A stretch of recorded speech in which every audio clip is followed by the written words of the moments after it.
White. Wide open Torrence! Oh, baby! Touchdown! How do you leave the best receiver in the NAIA that wide open? You show, and that's what we do! Cat!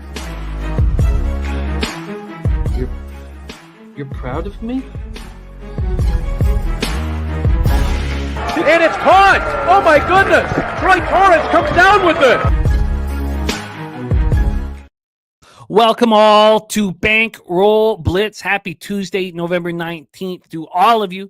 Thank you for watching us right here on Pub Sports Radio. Week 12 awaits our capping. A bunch of great cappers already in the chat talking football. How you doing today, Troy? I'm ready to go, Jim. I'm ready to get right into it. I had a little sideways action over the past few weeks, and it's to be expected when you're having some bad variance. And it's something I like to check every now and then. So what I did was I had to look into it, because you have to look at yourself when you're missing some of the spots that you're traditionally hitting, and you have to say, is it, why is it not hitting? What's going on here? Is it a wrong side? Some of them are wrong sides, straight up, but I wanted to collect some data and see how bad my variance has been, because I suspected it was. If you look at field goals and fumbles lost, well, over the course of the past 2 weeks, I only went back 2 weeks. My teams are 22 out of 43 from the field goal strike. Field goals. So that's 51%. My opponents are 33 makes, 2 misses for 94%. And the fumble differential it's 10-4. So I'm chasing 6 fumbles over 2 week span. So even though we've been sideways, slightly down now at this point, I'm so confident in what's going on here, Jim. And I'm confident in you, because I know you're on a streak, and you could have kept me off some of these sides here this past week, to be honest. Yeah, I had a very relaxed week. Best week I've had, 8-2 plus 5.9 units. Your week was an absolute roller coaster ride, where you were in business there until the Sunday nighter. Sunday nighter, Monday nighter didn't go well for you. You were going to be right around where I was. On this show now, I'm on a 25-win, 10-loss run, plus 14.03 units. So it got me in the black, got me feeling good. But each week is a new set of opportunities. I'm ready to just move forward through it. A quick review of what happened last week. Troy, you went 11-14, down 3.83 units, but you got off to a great start. Dolphins, plus 2.5. You cashed all of your Eagles action, except for first half. But you had the Eagles tied with the Lions, the Dolphins. You had the Eagles with Hurts anytime touchdown, the Eagles with Barkley anytime touchdown. You really took advantage of a situation that you believed in heavily. Then Ravens -3, Ravens and Browns. I was with you on the Browns. That was one of my 2 losses there, and you went up in the Browns, triple up on the Browns, so that hurt. The Colts +4. It was an easy casher for us. I mean, look, we needed a touchdown in the last minute, but not like it was the right side throughout that game. Bills, it's 4 weeks in a row the Chiefs have not covered, and we've taken great advantage of it. But you doubled up Bills money line, Bills -2.5, and you were on the Seahawks +6. That was great work. And then the Bengals hurt you. You had the Bengals in a bunch of different spots, and the Cowboys as well. But going into the Sunday nighter, you were looking at a monster week. So I know what you're talking about, and those field goal stats that you just dropped are insane. It is insane. I mean, and we're not talking 60-yard field goals on a lot of these. We're talking field goals that hit an 80 to 85% clip. Yeah, no, that'll regress to the mean. You'll be right back in business. Yeah, let's turn it around. I went 8-2, Eagles -3, Commanders team total under 22.5 on the Thursday nighter. Then I cashed Green Bay, Chicago under 41. So I was fortunate there with the blocked field goal. Jacobs over 68.5 rush yards, one of my very few player props this season. Cashed Minnesota, Tennessee under 40, cashed my 2 losses, Rams, New England under 44, and Browns money line, and then Colts +4. And then I needed to conjure up the confidence on Broncos money line and the Bills -2. Thank God I did on Sunday, going into our Sunday show. So a strong week. Let's get right to work. Thank you guys so much for joining us. We got Truth Teller, Omer Gaudet, Fat Ponda, Old E, ready to get to work. Slatsy in the house. Timothy Crowley says, Bears fan here, thinking Vikings are the lock of the week, says Timothy Crowley. Great to see you, Tim. Wine Time Sports, ready to go. He's on the NIU Miami of Ohio under. Troy and I are both on NIU. here in that one. Mac Beaver is ready to go. Harold Williams, Gerald Jones. Thank you guys so much for joining us. A coin in the house. Penny Bombs, the nuke worker, D Jenkins. It's time to get to work, my friend. Are you ready to rock? I'm ready to go. We start Thursday, November 21st, 8:15 p.m. Eastern for the Pittsburgh Steelers, 8-2, 4-1 on the road at the Cleveland Browns, 2-8, 1-4 at home. We're at Huntington Bank Field in Cleveland, Ohio. 40 Fahrenheit showers, 14 miles per hour. It's raining all week. I guess no, that's Seattle. That's raining all week. Sorry, it's raining all week in Seattle. This is just showers on the day of the game. Yep. And could be snow, right? Could be snow. Well, there's snow earlier. At game time, it's rain. There's snow early the night before, I think, and then in the morning. Again, we'll keep an eye on the weather. But that's dropped this total very quickly. Let's get into the line history here. And let me preface this by saying I know that the Browns are the sharp side. Mm-hmm. I know that. I mean, that's just clear as day. But I haven't been able to press the button on the Browns. I haven't been able to do it. And I don't know if I actually get there. But I know they're the sharp side. I'm not looking at Pittsburgh at all. Let's start with the side here. This opened up 4.5. It's a 3.5. This was a 4.5 with regular VIG too. In 1 minute, the VIG took on 6 cents. Very, very soon after that, within an hour and a half, it was at minus 120. Then it got to 4, and it's now at 3.5. So we have a 1-point move towards the Browns at home. On the total, we are sitting here with a 36. It's juiced to the over, minus 116 over. This has come down from 40. When we get to the cash flow for this one, we have 77% of the tickets, 78% of cash on the Steelers, and yet this line has moved a point away from them. We have 81% of the tickets and 51% cash on the over. Saturated says Browns are trash. They are. But and Ziggy got the Browns plus 5.5. Beautiful. Harold Williams says Steelers by a field goal. Ron Crawford spreadsheet play of the day is in. It is the 49ers plus 2.5. I'm looking forward to talk about that game. But let's set this one up here. We have the Steelers running hot right now. Their passing offense improving, with Russell Wilson under center, but they're 28th in yards a game, 187.3 through the air. They're 8th in rushing. They continue to run the ball very well, 136.7 yards per game. Red zone offense has been poor all season long, 3rd worst in the league. They score touchdowns 44.4% of the time. Their third down offense is middling, 16th in the league, 38.3%. Their pass defense, 18th. They allow 214.5 yards per game. Their rush defense been strong all year. They only allow 90.8 yards per game on the ground. That's 4th in the league. Red zone defense, 8th. We've seen that all year. They only allow touchdowns 48.3% of the time. And their third down defense, 9th at 35%. Anunya looking at the over, and Truth Teller liking the Steelers here, who come in off their 5th straight win, an 18-16 victory at home over the Ravens. Russell Wilson was 23 of 36 for 205 yards in a pick. George Pickens continues to relish the opportunity to catch these moonshots from Russell Wilson. He led all receivers with 8 catches for 89 yards. And the running backs are just so active in the offense. Whether it's Najee Harris, who ran 18 times for 63 yards, then caught 4 for 30, or Jaylen Warren, who ran 9 times for 41 yards, caught 4 passes for 27. They're also dominating time of possession. We know how you beat the Ravens. Keep Lamar off the field for as long as possible, and they did that beautifully. Pittsburgh dominated time of possession, 36-22 to 23-38. The Steelers were just 4 of 16 in third down. They went 0-4 in the red zone. The Steelers held the Ravens to season lows in points and yards, just 329 for them. The pass rush was effective despite not having Alex Highsmith on the field. They finished with 2 sacks, 6 quarterback hits. Highsmith hasn't practiced this week. He's listed as questionable for this one. TJ Watt had a sack and 2 quarterback hits, and Peyton Wilson had that key interception. Ravens were just 4 of 11 on third down, but were a perfect 2 for 2 in the red zone. I just love to fade teams off of signature victories, and I would love to fade them here, but I don't know if I can get on the Browns. Passing offense, 28th in the league, 202.8 yards a game. That number is skyrocketing, without Deshaun Watson under center, just skyrocketing with famous Jameis. Rushing offense is struggling still. Chubb just doesn't look like the same guy. He looked a little better, 11 carries for 50 yards.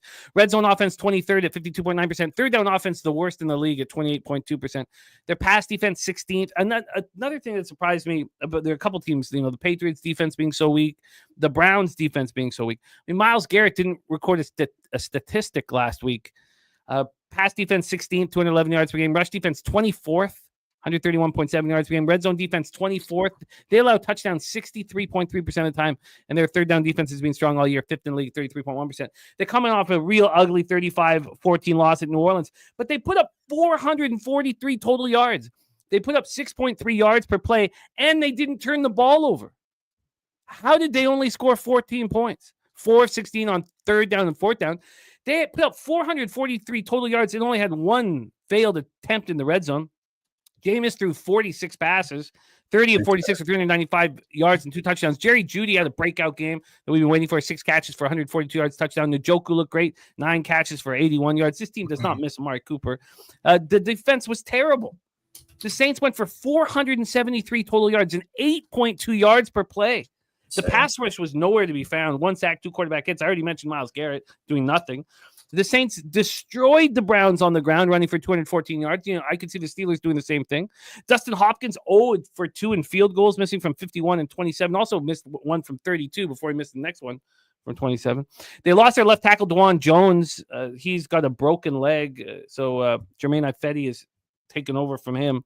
And he was getting the start because of Jedrick Wills dealing with the injury. And I just can't. I don't know if I can get there. And the more I read their stats, I don't think I can get there, but there's only one way I'm looking, and that is to back the Browns. Troy Torrence, our Thursday nighter, 8:15 p.m. Eastern on Thursday, November 21st, Huntington Bank Field. Take it away, Steelers Browns.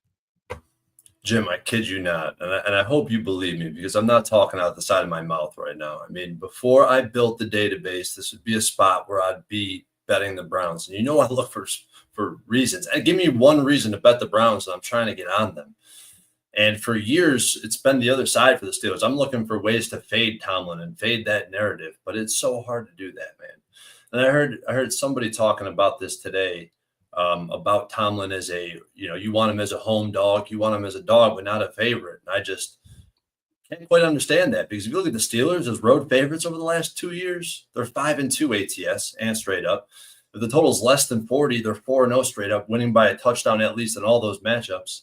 And against divisional opponents in this profile, 2-0 straight up, 2-0 ATS, won both of them by 7 or more. And the totals in all of these games, low. We're not even touching 30 in any of them.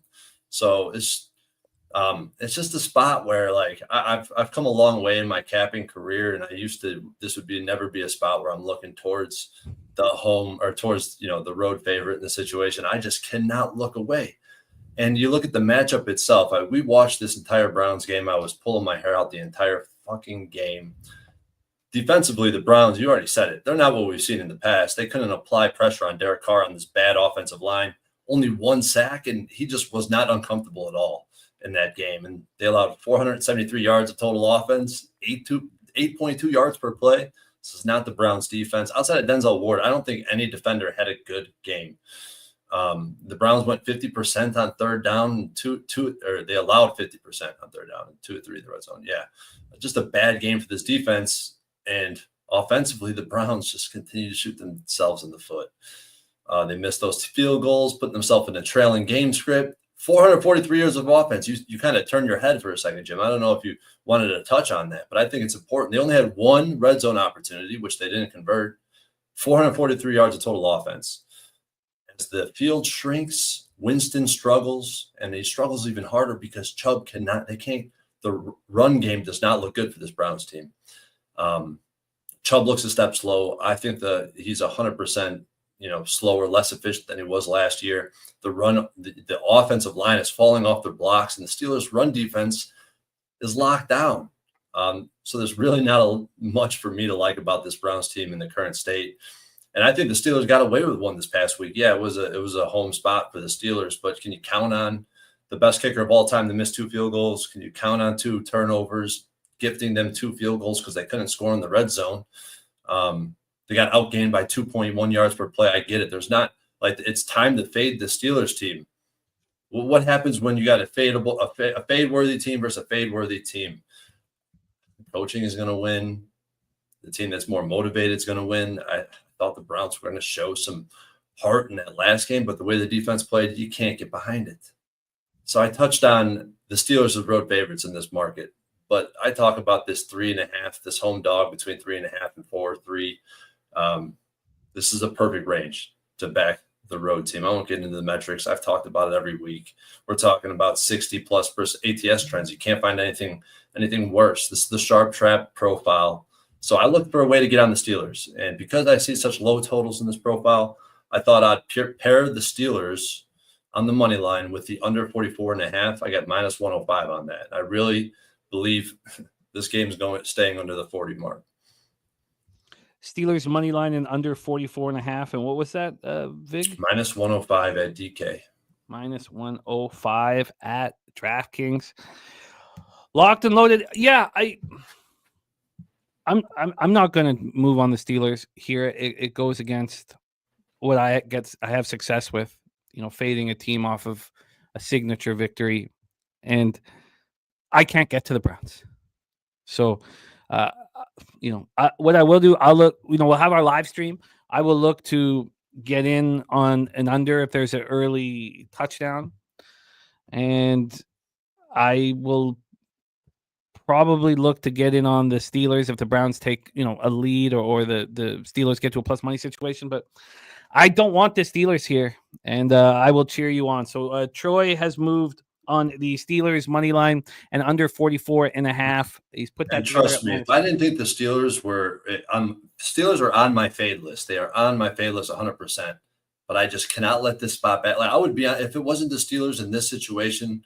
A Steelers, a team that I think is fadeable. Like I'd be hammering the Steelers. And there's some other spots I'm looking to hammer that are similar to this.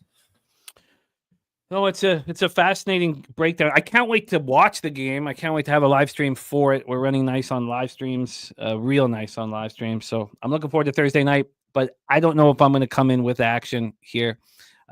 The cappers who think this is too low of a total, that doesn't appeal to me. I don't want to get in on it at this number. My hesitancy, even with the weather, was the weak Browns defense. And, even the Steelers defense is not a juggernaut here this year. I mean, they're pretty good. They're top 10, but right at that mark, right at the 10 mark. So a lot of people liking the over here in the chat. Harold Williams, Browns plus 4.5. I'm off. I just can't trust the Browns, even if I would like to. That is our Thursday nighter. Let's move to Sunday, November 24th, 1 p.m. Eastern, with the Minnesota Vikings at the Chicago Bears. Vikings 8-2, 4-1 on the road. Bears 4-6. It's amazing that they're 4-6. 4-2 at home, though. We're at Soldier Field in Chicago, Illinois. 44 Fahrenheit, mostly cloudy, 11 mile per hour winds. And we've already heard from Birdie. Birdie said, can't stay long. Bears love this week. Says horrible scheduling spot for the Vikings. Bears straight up to the bank. Best play of the week. And that's saying something because this card is mint. That's what Birdie is saying. So Birdie on these Chicago Bears. Let's get into the line history and the cash flow and then roll it over to our guy, Troy Torrence. For the total, we have a 40. It's minus 120 to the under. Open up minus 107 to the under. We had 13 cents of movement to that under. And that does appeal to me somewhat. From a side, I've only moved on one bet, and it's one that you are on as well. Just one for me thus far. So, I'm looking to add, of course. We have the Bears plus 3.5. This has taken 9 cents of juice, but it had taken 15 cents of juice. There's been 6 cents of buyback here. The Bears were plus 3.5, minus 121 at 10:30 this morning, and they're now minus 115, still up from that minus 106 that it opened at. Let's get into the cash flow for this Bears spot. We have 42% of the tickets and 34% of the cash on the Chicago Bears. We have 86% of tickets and 58% cash on the over. I cash Vikings unders, I feel, weekly. Cashed it very easily last week against Tennessee. I've been noticing that. Jim. Yeah, I really like them. Really like them. I trust their defense, and I don't know why I wouldn't be on an under here. I do want to talk it out though. Minnesota Vikings passing offense 13th in the league, 224.6 yards per game. Their rushing offense 19th at 116.4 yards per game. Aaron Jones coming off a very poor game. Their red zone offense 14th at 56.3. Their third down offense 13th at 39.7. Their pass defense is pretty weak, 28th. They allow 234.8 yards per game through the air, but they have now the number 1 rush defense in the league. They've usurped the Baltimore Ravens in yards allowed, now down to 74.4. Red zone defense, 21st at 60.9. Third down defense, 7th at 34.4%. Vikings coming off a 23-13 victory at Tennessee. Darnold was 20 of 32 for 246 yards and 2 touchdowns. He also lost a fumble. The offense only put up 4.7 yards per play in the victory, but they did get 24 first downs. If you're looking for why the unders are appealing with the Minnesota Vikings, I mean, that is it right there. 4.7 yards per play, 24 first downs. They limit Tennessee to 11. Of course, you're going to cash the under. Justin Jefferson caught 6 passes for 81 yards. Darnold has talked about looking to him, trying to find him, and putting Darnold in bad situations because he's forcing the ball to Jefferson at times. Jordan Addison caught 3 passes for 61 yards and a touchdown. Shout out to our guy Clint McLean, star of the Die Hard MMA podcast, who gave out the Jordan Addison touchdown on our NFL Pub-Up. And Aaron Jones struggled, 15 carries for just 39 yards, but they were 2 for 2 in the red zone. The defense was strong throughout, held the Titans to 6 of 15 on third down, and just 1 failed red zone attempt. A pass rush finished with 5 sacks and 9 quarterback hits. Harrison Smith had an interception. And we have Oliver sprained his left ankle during the game here, and was seen in a walking boot on his foot. So we expect Oliver will not be available for the Vikings. Going to the Bears here. Yeah, they're coming off more heartbreak. And I'm not entirely sure. I just wanted to talk out the Bears situation before I really felt comfortable betting it. Their passing offense, 30th in the league, just 174.4 yards per game. Rushing offense, 22nd, 114.6 yards per game. Their red zone offense is 9th, 60.9% of the time they're scoring touchdowns. They just don't get there very often because they're the second worst third down offense in the NFL. They only convert third downs 31.9% of the time. Their passing defense, 9th. They allow 197.4 yards per game. Their rushing defense, 23rd, allowing 130.3. But their defense is very good. Red zone defense, first in the NFL. They only allow touchdowns 40.6% of the time. Their third down defense, 4th in the NFL, only allowing conversions 32.8% of the time. And now they come in off more heartbreak. 2019 loss to the Packers when their game-winning 46-yard field goal was blocked as time expired. They fired Shane Waldron last Tuesday, replaced him with the passing game coordinator, Thomas Brown. This passing game, struggles. We just spoke of the offense from the passing game, 30th in the league, which is 174.4 yards per game. And this offense was falling apart. When Rashawn Johnson scored a touchdown late in the first half, it snapped a drought of 25 straight possessions without a touchdown. Caleb Williams was 23 of 31 for 231 yards, no touchdowns, no picks. He also ran 9 times for 70. Odunze caught 6 for 65, and DJ Moore, who has shown his dissatisfaction with Caleb Williams, showing it clear for everybody to see. He had a decent game, catching 7 passes for 62 yards. DeAndre Swift is not the right running back for this football team. 14 carries for 71 yards and a touchdown, caught 2 for 13 yards. The Bears dominate time of possession, 36 minutes and 21 seconds, 36-21. They went 9 of 16 on third down, 3 of 3 on fourth down. So they go 12 of 19 on third and fourth down. They have the ball for 36 minutes and 21 seconds. Their opposition, the Packers, only had 5 third downs all game long. They convert just 1 of them. So you have a Packers team that converts 1 third down all game, only has the ball for 23 minutes and 39 seconds, going up against a Bears team that converted 9 third downs, 3 fourth downs. But the Packers put up 8.5 yards per play against this so-called good Bears defense. The pass rush was quiet, 1 sack, 2 quarterback hits. The Packers went 3 of 5 in the red zone. Terrell Smith had an interception. And now we have injuries, more injuries. Guard Brian Bates is in concussion protocol. And then we have Devin Jenkins. They're hoping he can return this week. He got hurt in week 10. He missed the loss to the Packers. They need him. Kieran Amagaji, the 2024 third-round pick from Yale, hasn't come back to practice and sustaining a calf injury in a Week 8 loss to the Commanders. So he has missed 3 straight games. So Matt Pryor is their third-string left tackle who's been in the lineup. And then Jaquan Brisker, he's probably not coming back this year. That's the story now coming out of Chicago. He's, they say, not making the progress that we wanted. He's on IR now. So with all these issues on the offensive line, a running game that I don't trust, they dominate in every single statistical factor except for the red zone against the Packers, and they lose that football game. Their defense was so questionable that I'm going to have to trust the Vikings defense heavy if I do bet this under. Take it away, Troy. Vikings, Bears, Sunday, our first game on the Sunday board. Sorry, I'm just looking up a couple things because my guy Tim Crowley in the chat's got my mind running here. Because this again, I mean, this to me, it's kind of a very similar market to what we're just looking at last game. We got a low total, home dog in division, 3.5, 4. Lions moving towards the home team. I mean, immediately makes me look one way. I want to take the Vikings. I don't want to take the Bears in this spot. And I mean, they did prove last week, at least the defense proved something to me that they're not ready to give up. I know the offense played that great game. They had the OC bump, and it did make a huge difference. Just looking at the route tree for the Bears, it opened up tremendously. I mean, you've seen there was way more dimension, like the crossing routes that were part of the second read, so that he basically one of his reads would enter his vision as he's looking at one side of the field, so he doesn't have to go right to left. He can stay to the right. I thought it was brilliant, some of the things the OC did. I really liked what he was doing. But, how long is that going to last? Because you put it on film. You got a guy like Flores on the other side.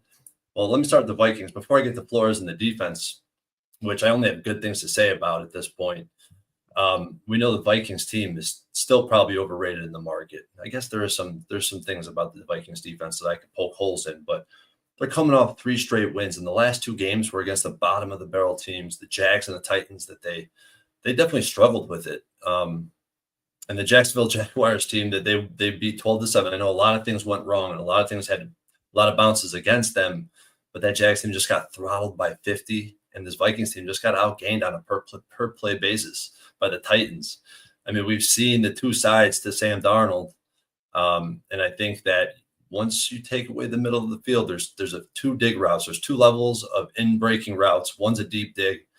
Once you take that away from him, he's a one-trick pony. That's what he wants to do. He's not comfortable going to the outside, throwing outside of the hash, especially to the far side of the field. Makes him very easy to defend, which is also part of the reason I like this Bears defense in this matchup, because they have good defensive backs to match up with these great Minnesota receivers.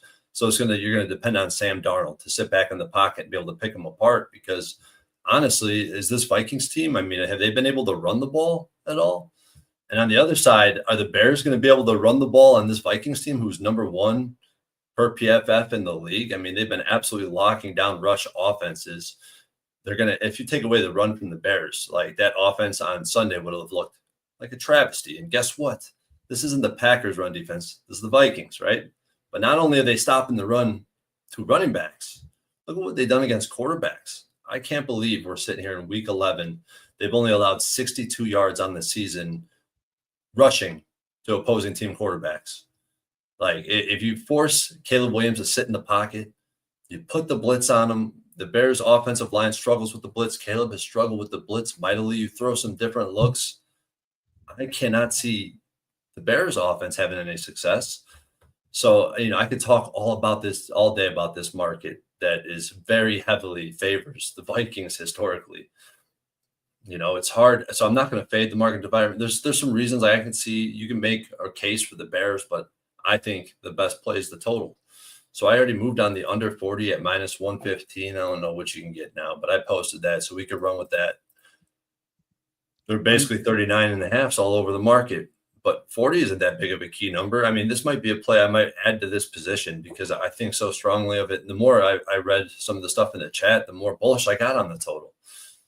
And, all the trends in this market, along with the Browns market, with the Steelers, like big under trends. What went wrong with the Bears defense against the Packers this past week? Why were they so vulnerable? Why did this Packers offense that has, some real playmakers, why were they able to put up, 8.5 yards per play? Because with the injuries to the Bears offensive line, the Bears aren't going to score a lot of points here on Sunday. But I am a little concerned And Brisker's not coming back. There's no one coming in to help. The pass rush has been non-existent now for a few weeks. That's what it is. That's exactly what I was going to point to. The pass rush. It hasn't been getting home. It gives the quarterback a long time to stand in the pocket and deliver passes. And the difference between Jordan Love and Sam Darnold is Sam Darnold wants to throw it over the middle of the field. He doesn't want to throw it to the far side of the field. So as long as you don't keep him in the pocket, I don't think you have to do much against Sam Darnold after what I've seen the past 3-4 weeks. No, he does not concern me. I think that the under is it. I think that the under is the spot. So I. But are you trying to say that you're leaning towards the Vikings here? No, I don't like what I'm seeing from Minnesota. I don't. I can understand why Birdie thinks that this is a spot to back the Bears. I think that it's fair to question their character. I think it's fair here, and I don't see why it's a bad spot. Except, it is the third road game in a row for the Vikings, which is historically not very good. They come back for 3 straight home games. They have Cardinals, Falcons, and Bears at home. It's not like they've been overperforming over the past. They still know that they have to improve if they're going to make this playoff run. And they got, I guess you're right though. This is the 3rd consecutive road game. It's not a good spot. But the Bears psychologically, I think, could be broken. We've seen how the team fell apart, started pointing fingers after that Commander spot where they lost on that last second play. This could just be a repeat of exactly that. They are better at home though, so it's a tough spot. Saturates his Bear season over. They have nothing to lose. All character questions are moot. I think character questions are extremely relevant, personally. Oh yeah. But I think the under makes sense. I'm going to get off the Bears. I don't think the Bears are going to be able to put up points. We just heard from Nutflush Allen saying going to send you numbers later tonight, but the Vikings first quarter may be his biggest bet in a long time. So that's interesting, which would then say that the Bears aren't going to show character here. Yeah, let me actually grab me some Vikings first quarter. I'm going to grab that right now. Is that Nutflush with that love? Nutflush, yes. And Newkirk is saying the Vikings lead the league in first quarter scoring.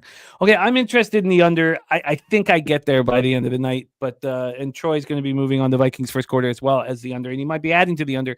He'll grab us that number here in a second. Let's roll on to our next spot on the board. 1 p.m. Eastern, Detroit Lions 9-1, 5-0 on the road at the Indianapolis Colts, 5-6, 3-2 at home. Lucas Oil Stadium in Indianapolis, Indiana. So I know you were on the Colts. This is just, a spot that we both just love. We don't even need to talk to each other about it. The Lions coming off demolishing weak opposition. Our read on the Colts, I think, is pretty strong. I was so confident in AR rising, and he rose. He played his best game. He said all the right things afterwards. Said he was relaxed. It helps to watch pedestrian quarterback play. And that's what he did. And I just think this is just going to be a much tougher spot for the Lions. We know the public's going to be all over them. They're already all over them. If you look at the Action Network, and I know that these numbers, can't be real, but we have 86% of the tickets and 100% of the cash on the Detroit Lions. 73% tickets, 84% cash on the over. The one thing that I love here in sports gambling is at 45 years old, I know that you don't believe what you just saw. You can never believe what you just saw in sports. And I know it sounds nuts because you just saw it. It really happened. But don't believe it. Don't believe it. And the Lions just destroyed the Jaguars. Detroit Lions passing offense, 6th in the league, 242.5 yards per game. Their rushing offense, 3rd in the league, 152.2 yards per game. Red zone offense, 4th, 68.3. Third down offense, 6th, 45.1%.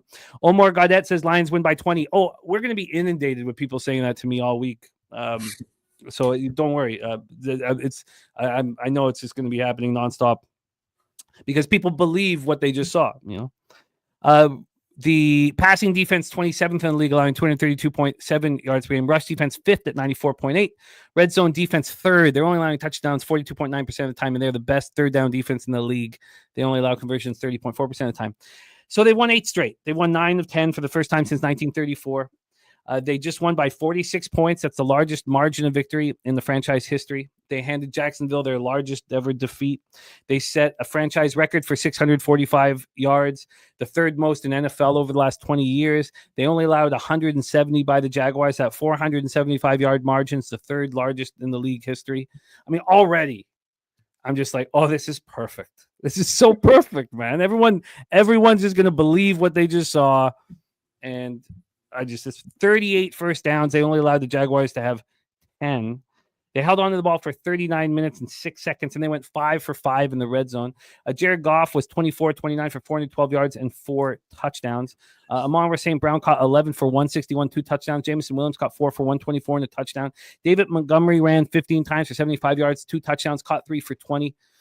Their running backs are so active. We talked about, Pittsburgh's Najee Harris and Jaylen Warren being so active. Yes, these running backs are much more talented and active. Jahmyr Gibbs ran 11 times, 69 yards, touchdown, caught 1 for 54. They went 9 of 13 on 3rd and 4th down combined. The defense held the Jags to 2 of 10 on 3rd down and just 1 failed red zone attempt. The pass rush didn't do much, but it didn't have to. 1 sack, 2 quarterback hits. Kirby Joseph had an interception. So we have more injuries. Now, Alex Anzalone broke his left forearm, so he's going to be out 6 to 8 weeks. Their injuries are piling up. Carlton Davis broke his left thumb in practice. He was barely out there. It's a problem. He's trying to play through it.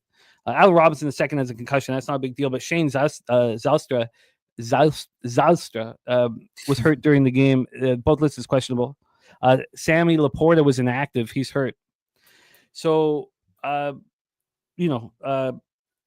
I just think this is perfect. The Colts are playing their best football of the season. Their statistics aren't very good, but we've been talking about their defense being better than the statistics indicate. Their passing defense, 26th. They're allowing 231.5 yards per game. Their rush defense, 28th, allowing 143.1. Red zone defense, 16th, allowing touchdowns 57.5% of the time. Their 3rd down defense, 23rd, allowing conversions 43.1% of the time. I think they're better than that. Their passing offense, 21st, 202.2 yards per game. Rushing offense, 16th at 118.5. Red zone offense, 17th at 55.9%. Third down offense, 21st at 37%. They come in off a big 28-27 victory at the Jets, but it was all Anthony Richardson.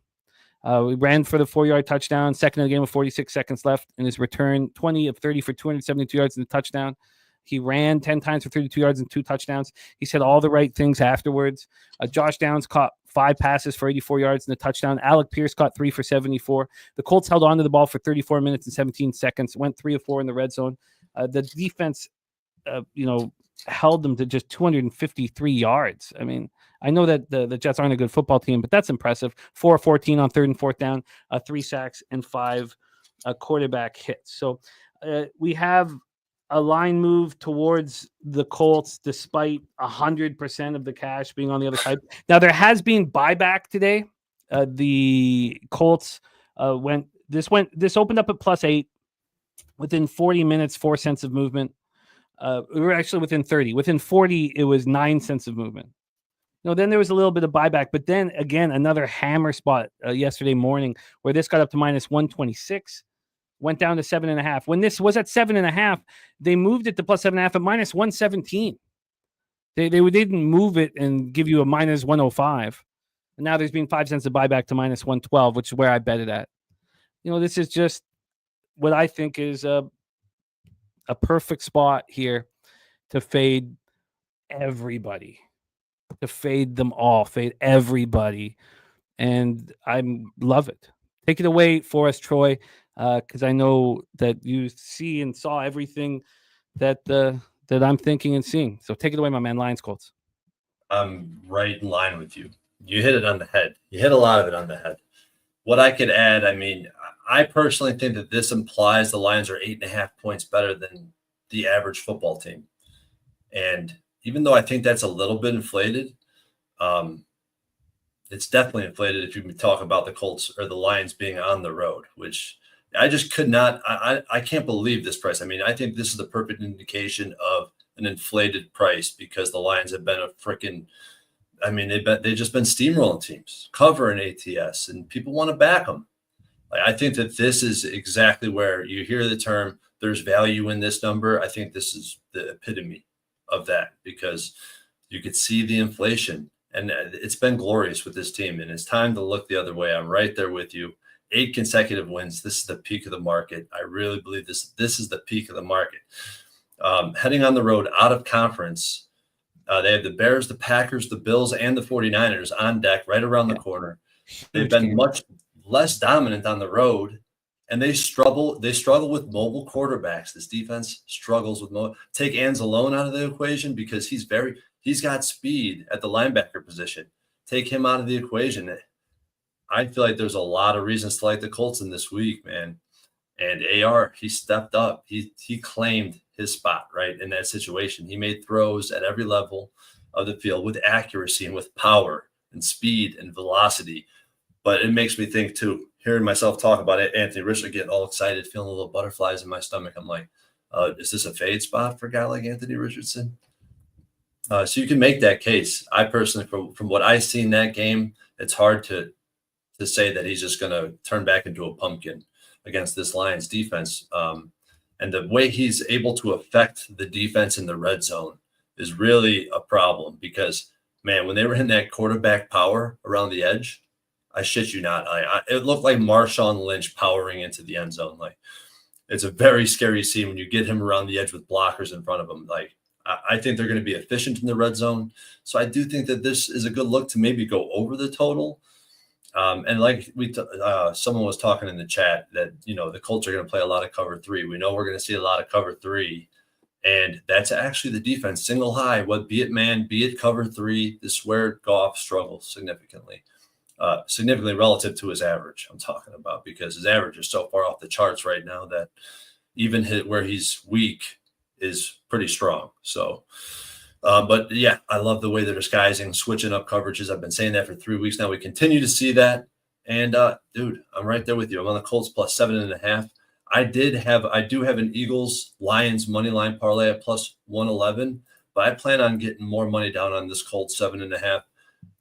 Listen, dogs in this price range, opening, 7.5, 8, even at 7. I mean, this is an extremely profitable range for home dogs out of conference if the line's moving their way. Yeah, I love it. And I understand, people will be laughing at us, and I'm sure the chat will be filled with all that. But this is this type of situation that I love.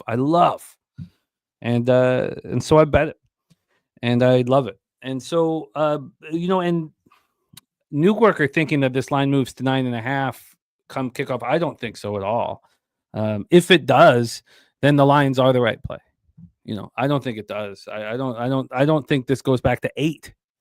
I don't think.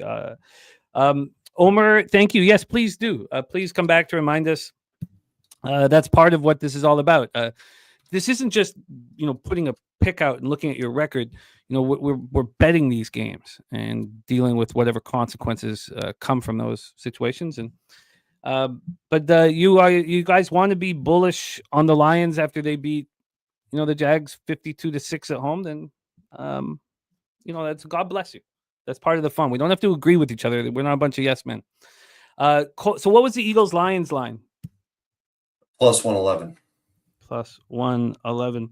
Mac Beaver says Detroit plays on Thanksgiving Day. It's a huge game against the Bears on Thanksgiving. You're absolutely right. But we will roll on. So there we go. Harold Williams, best bet Lions, and Omar saying bullish on the Lions. He says they beat the piss out of everyone this year. They won 31-29 at the Vikings. They threw 5 interceptions and still they won, which shows what kind of a football team they are, 26-23 at Houston. But look at these games. Look at other than that Cowboys game, they haven't looked great on the road. They put up 20 points against the Cardinals. Now they won that too. It's going to be fun. It's going to be fun. All right, we roll on. Next up for us, 1 p.m. Eastern, New England Patriots 3-8, 2-4 on the road. The Miami Dolphins 4-6, 2-3 at home. We're Hard Rock Stadium in Miami Gardens of Florida. Let's get into the line history here for this one. We have the Dolphins -7 at even money. They opened up -7.5. So not only have we moved a half point towards the Patriots, they're also giving you the fish with no vig. And it's funny because I think it's a good spot for them here. But that market it's a pretty astounding thing, just opening up their arms to anybody who wants to bet the Dolphins at this number. This total's at 46.5. It's come up from 45.5. There's actually been a move to the under since it moved up to 46.5. 1 p.m. today, you could get that under 46.5 -107. It's now -116. I like the over. I like the over in this one. Let's get into the cash flow here for this Dolphins spot. We have 51% of the tickets and 31% of the cash on the Patriots, 51 and 31. So the bigger bets are coming in on the Dolphins, and yet the books are still opening up their arms to Dolphins cash.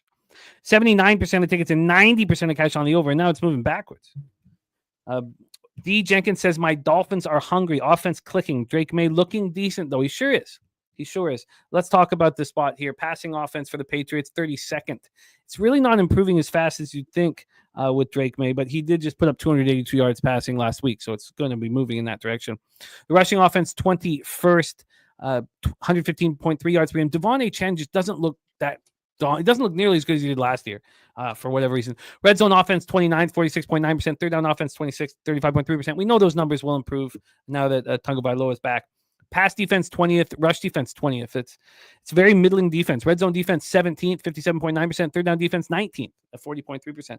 Patriots coming off a 28-22 home loss to the Rams. They dominated time of possession. They had the ball for 37 minutes and 20 seconds, but they only put up 5.2 yards per play. Compared to the Rams putting up 7.9 yards per play. This was one of my losses. I was on the under in that game. Drake May was very good, but he was, strip sacked at his own 12. He threw an interception, but he did go 30 of 40 for 282 yards and 2 touchdowns. And now the playmakers are starting to like it.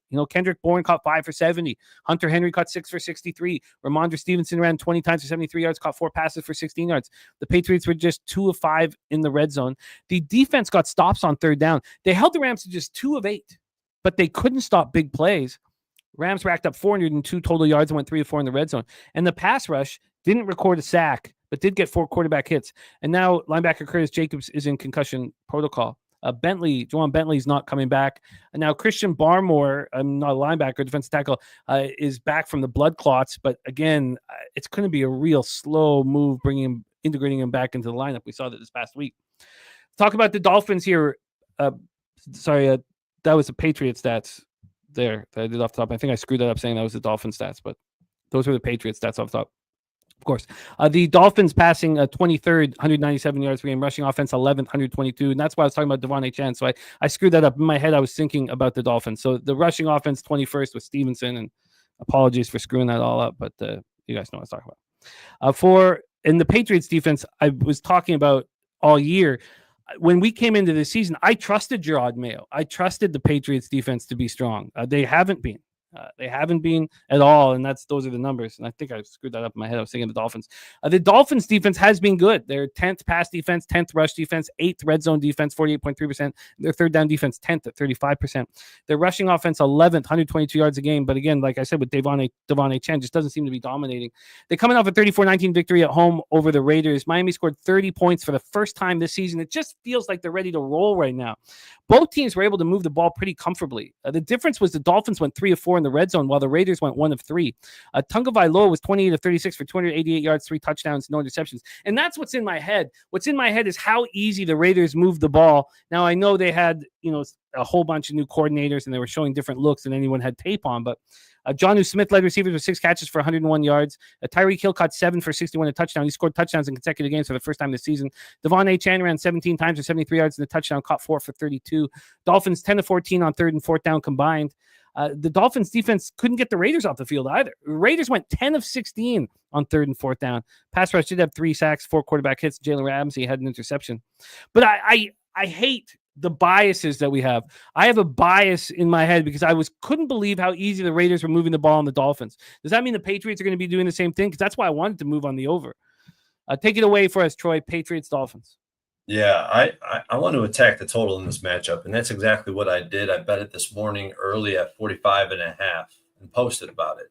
And this is definitely a spot I was looking maybe to have a team total, but guess what? I kind of like both team totals, and I project both team totals to go over. So maybe a good way to play this is to triple up on the over and both team totals. I've never done it before, but I feel like that's a 2 out of 3 type of situation at the very least. And, this Dolphins offense, since they're returning to form, quite frankly, with Tua back from injury, you could see he's getting more comfortable. Since his return, they're averaging 28 points. And I trust this offense to continue to uptrend, especially versus defenses that are less than formidable. This defense is pretty inefficient, and if you get a good quarterback behind center with a good offensive scheme in general, they're going to allow success, a high success rate offensively. They're going to allow explosive plays because that's what they've been doing all season long. I expect the Dolphins to score around 30 points, and the profile definitely supports that. The Patriots, on the other hand, they've been an offense that's proven to put up points, averaged 21 points over the last 4 weeks, and I think some of that has to do with Drake May's variability in the way he plays boomer bust football. I mean, we see that he's willing to learn from his mistakes because he's having one of the highest turnover-worthy play rates in the NFL. And his vulnerability to turnovers is also a reason to like the over in this matchup. And the Dolphins, I feel like, are going to struggle to match up with this mobile quarterback too. So his legs are definitely going to play a factor. Definitely like to see that. Actually, the Dolphins struggle against mobile quarterbacks. It's been a couple seasons in a row now. You look at what the Bills have done to them. And if you go back to prior years when they've played the Ravens and played teams with mobile quarterbacks, that's what Drake May is. He wants to get out of the pocket. And I feel like the cover 3 defense with the cloud flats, there's some room for the quarterbacks to run. And that's what they're playing this season. So this will be the highest total in the Pats all season. They have home or road. This is the highest total we've seen. So far, they're 3-1 with totals over 40 points. And the only under came in week 1 with Brissett at quarterback. I think we have so many variables pointing to the over, the matchup, the market history. I haven't read this market, this profile before. So I guess I'll touch on this one. Home favorites between 6 and 8 in division. They're 2-9 ATS, 8-3 straight up, 7-4 to the over. But if you also have the markets moving towards the over, the road team, 6-1 ATS, 6-1 to the over. And when the total's higher than 44 in that sample, 5-1 ATS, 6-0 to the over. So there's so many reasons to like the road team in the over, but I'd prefer to be on the over because I think the Dolphins are uptrending. What about this though? The Raiders came with a brand new passing and running attack. I think they had 6 or 7 guys run the ball because their rush attack is so anemic. Yeah, their leading rusher had 1 carry for 20 yards. It was Jacoby Myers. It's nuts. But they were showing all these different looks. The Patriots, we have all the tape on them and everything that maybe I shouldn't get too caught up in. The Raiders were giving brand new.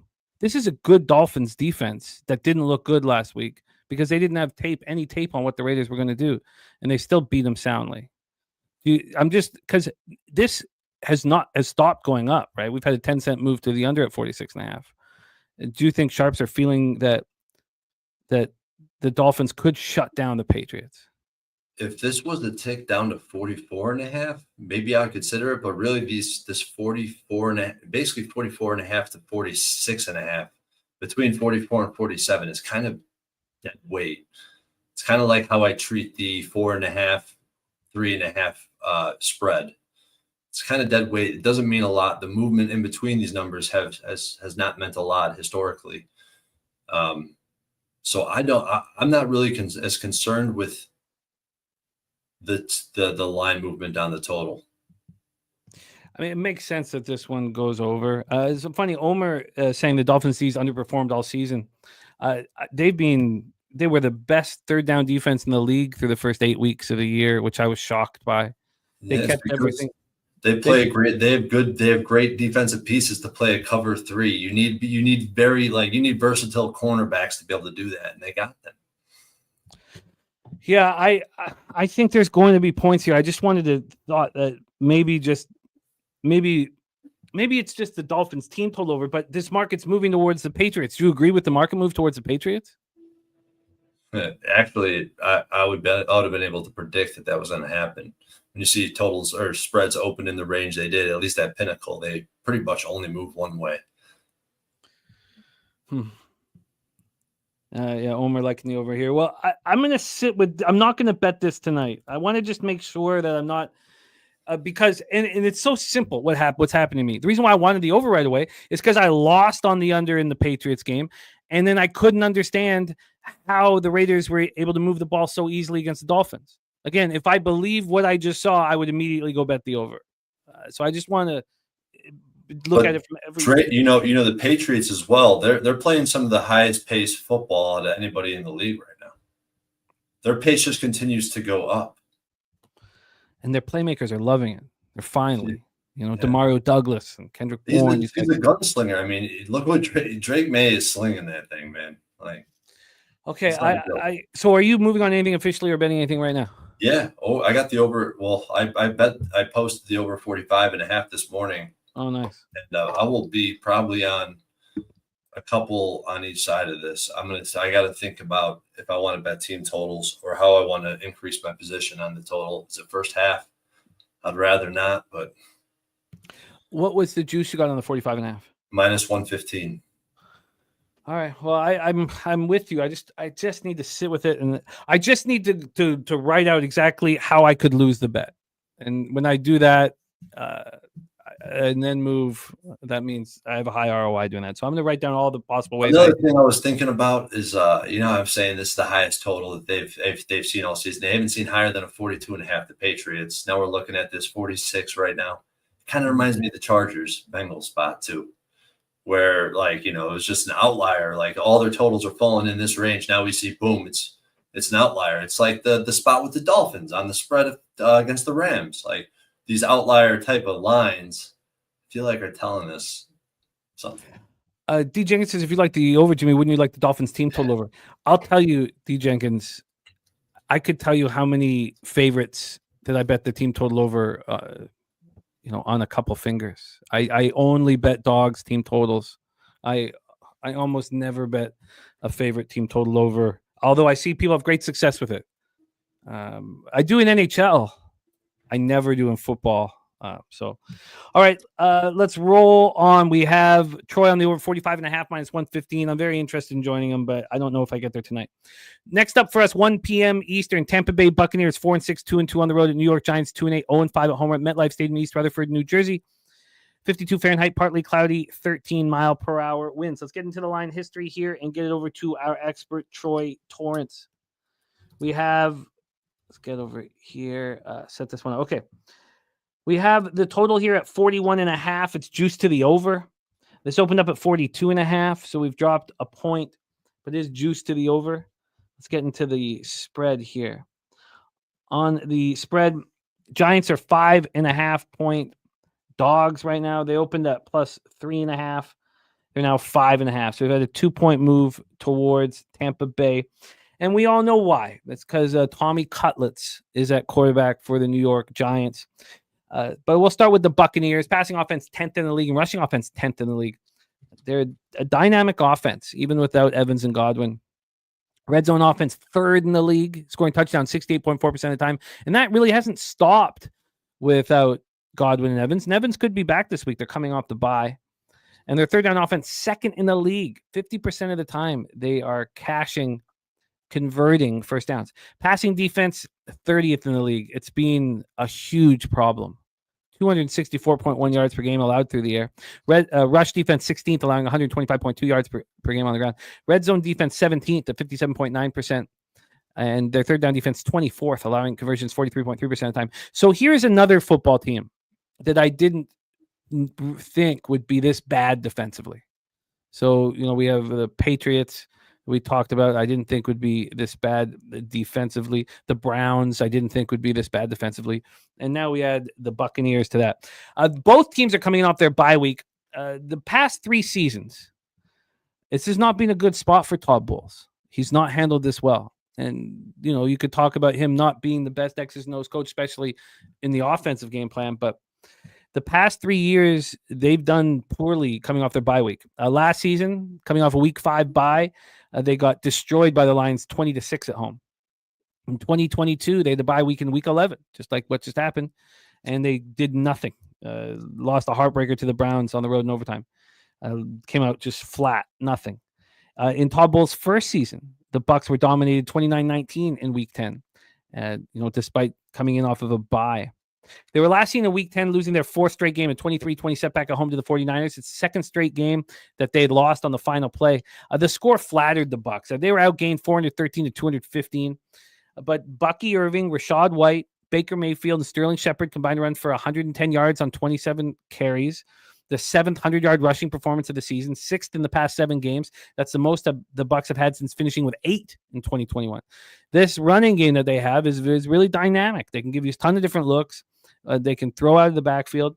Baker Mayfield is tied for the NFL lead with 24 touchdown passes. He's 5th in passing yards. The rushing game is averaging 125 yards per game. And Cade Otton out of Washington is 49 receptions, 456 yards, 4 touchdowns. He's rolling. Now, the defense limited San Francisco to a season-low 75 yards rushing on 22 carries. But 5 pass plays went for 30-plus yards. You can't trust this defense. They've allowed 31.3 points per game over the last 6 weeks. In those 6 weeks, they've lost 5 times. They lose left tackle Tristan Wirfs, his right knee sprain. He's week to week. He's not playing here. He's not expected to play. They haven't ruled him out, I don't believe. And this pass rush for the Bucs has stepped up. Through the first 3 games of the year, they had 2 sacks. Since week 4, they have 26. That's the most in the NFL. And I was shocked when I read that. And then they bring in Mike Edwards. Their secondary has been so horrible. Why not bring Mikey Edwards back from that Super Bowl winning team? Why not? Mike Evans practiced, so he's expected to play. And, he missed 3 games with the right hamstring. He'll be a big, big help if he does play. Let's talk about the Giants here. We don't need to go over their passing offense here because, Tommy Cutlets is going to be a quarterback here. So we don't need to talk about the Danny Dimes days. Rushing offense 14th in the league, 119.9. Tyrone Tracy's the real deal. The red zone offense is the worst in the league, 39.3%. I don't know how that changes with Tommy DeVito quarterback. Their third down offense 19th, 37.3%. Their passing defense has been strong, 4th in the league, 184.2 yards per game, because people know they can just run through them. They're 29th in the league, allowing 147.1 yards on the ground. Their red zone defense 5th in the league. Their third down defense 6th in the league. And now they come in off their bye week. So they were last seen losing their 5th straight game, 2017 overtime setback to the Panthers in Munich. They're 8-19 in their last 27 regular season games. And in comes Tommy Cutlets, who went 3-3 as a rookie free agent, started out at Illinois after Jones and Tyrod Johnson got hurt last year. But they were never throwing the ball. The idea that Drew Lock is remaining the backup is a shock to me. They're not playing Jones for the rest of the season. So he's the number 3 quarterback for the next 7 games, because if he gets hurt, that triggers a $23 million guarantee in his contract. So Jones is not playing again this season for the New York Giants. And remember what happened when they did this with Derek Carr and the Raiders. Derek Carr left the team. They said that Jones is going to stay.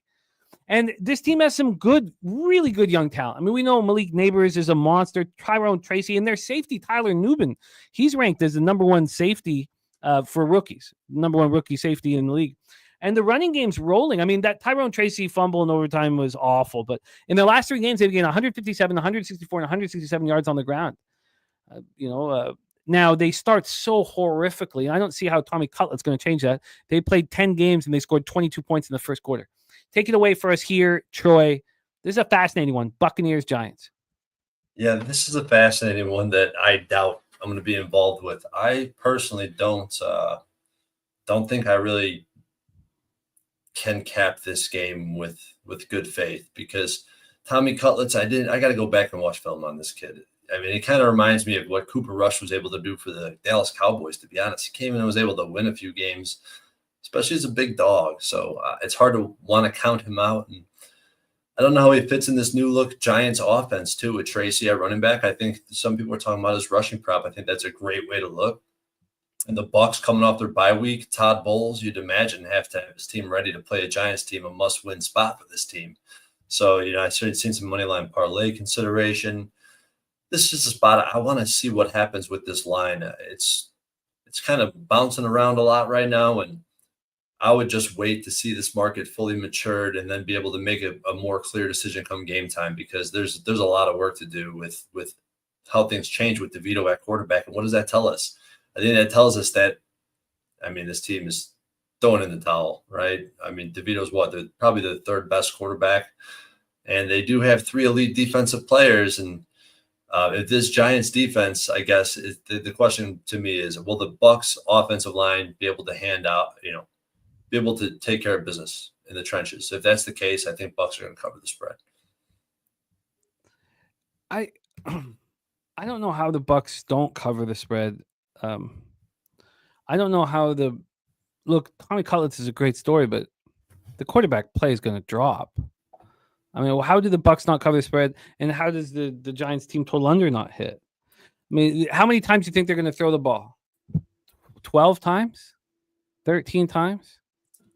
If you go over what I don't know the answer to that question. What was he throwing? I kind of skipped this game because I knew I was going to go back and do some work on Tommy after the fact, because I didn't want to get caught up in studying Tommy DeVito.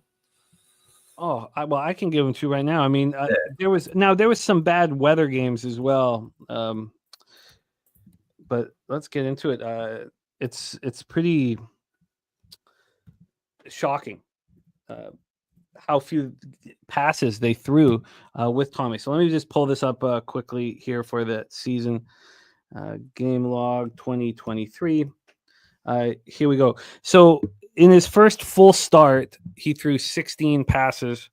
He threw 34 passes in that third. Oh no, that was his third. Sorry. His first start, he threw 20 passes. Second start, 27, then 26, 25, 21, 34, and 16.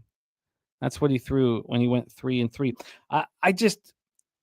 That game against the Jets, and everybody remembers it, that 13-10 overtime loss, he threw 7 passes and completed 2. I guess, that's in my head so much, but I don't have faith in. I know they love him, and maybe they need a change in character, but I just don't see how they're going to put up points. Where is the Buccaneers the most vulnerable defensively? They're most vulnerable through the air. Tommy Cutlets can't beat you through the air. So the Buccaneers will cover, and the Giants team total will go under. Now, how's our guy Tommy DeVito versus the Blitz? Probably struggles. Let's pull that up. I'll pull that up real quick. This is going to be, a very public spot, but that happens, and I'm not going to be afraid of it. Right now, 75% of the tickets and 93% cash on the Buccaneers, and it's moved to 5.5. 15% tickets, 54% cash on the under. So I'm going to. I'm going to sit with this a little longer, but I think this is going to blow up in the Giants' face. I think they're going to lose out for the rest of the season. They're going to lose out for the rest of the season. They're going to try to get number 1 overall pick. It's a pretty weak group of quarterbacks that they're going to choose from. So I'm going to be on the Bucs, and I may also be on the Giants team total under. That way I don't need to worry about the defense not showing up. But I think the defense does show up. I think that the full game over is fine. But I think I'm just going to focus on fading the Giants here, fading the under. Yeah, D. Jenkins, I feel you. I still think the under 4.5 wins for the Patriots is going to cash at the plus money we got that for. They have a really tough schedule, but we'll talk about it another time. Okay, a Giants team total under, and the Bucs is what I plan. I plan on betting that tonight as soon as the show's over. I just needed to sit with the idea of DeVito coming in, anything positive happening. So anything for you here, Troy? You want to study that more? Yeah, I want to study the spot more, definitely. Okay. Let's roll on. Next up for us, 1 p.m. Eastern, with the Dallas Cowboys 3-7, 3-2 on the road at the Washington Commanders 7-4, 4-1 at home. We're at Northwest Stadium in Landover, Maryland. 56 Fahrenheit, partly cloudy, 11-mile-per-hour winds. Let's get into the line history here for Cowboys Commanders. We have the total at 45. It's minus 115 to the under. This opened 45, minus 107 to the under. So we have an 8-cent move to the under.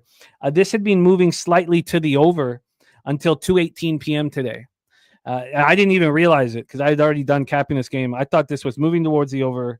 Now, since 2:18 or since 1:38 p.m., we've had a 15-cent move to the under, which I was not aware of. That hadn't happened yet. From a spread perspective here, we have Washington a minus 10.5, a plus 103. They open minus 10.5 at even money. So at the 10.5 number, there's been a slight move towards the Cowboys.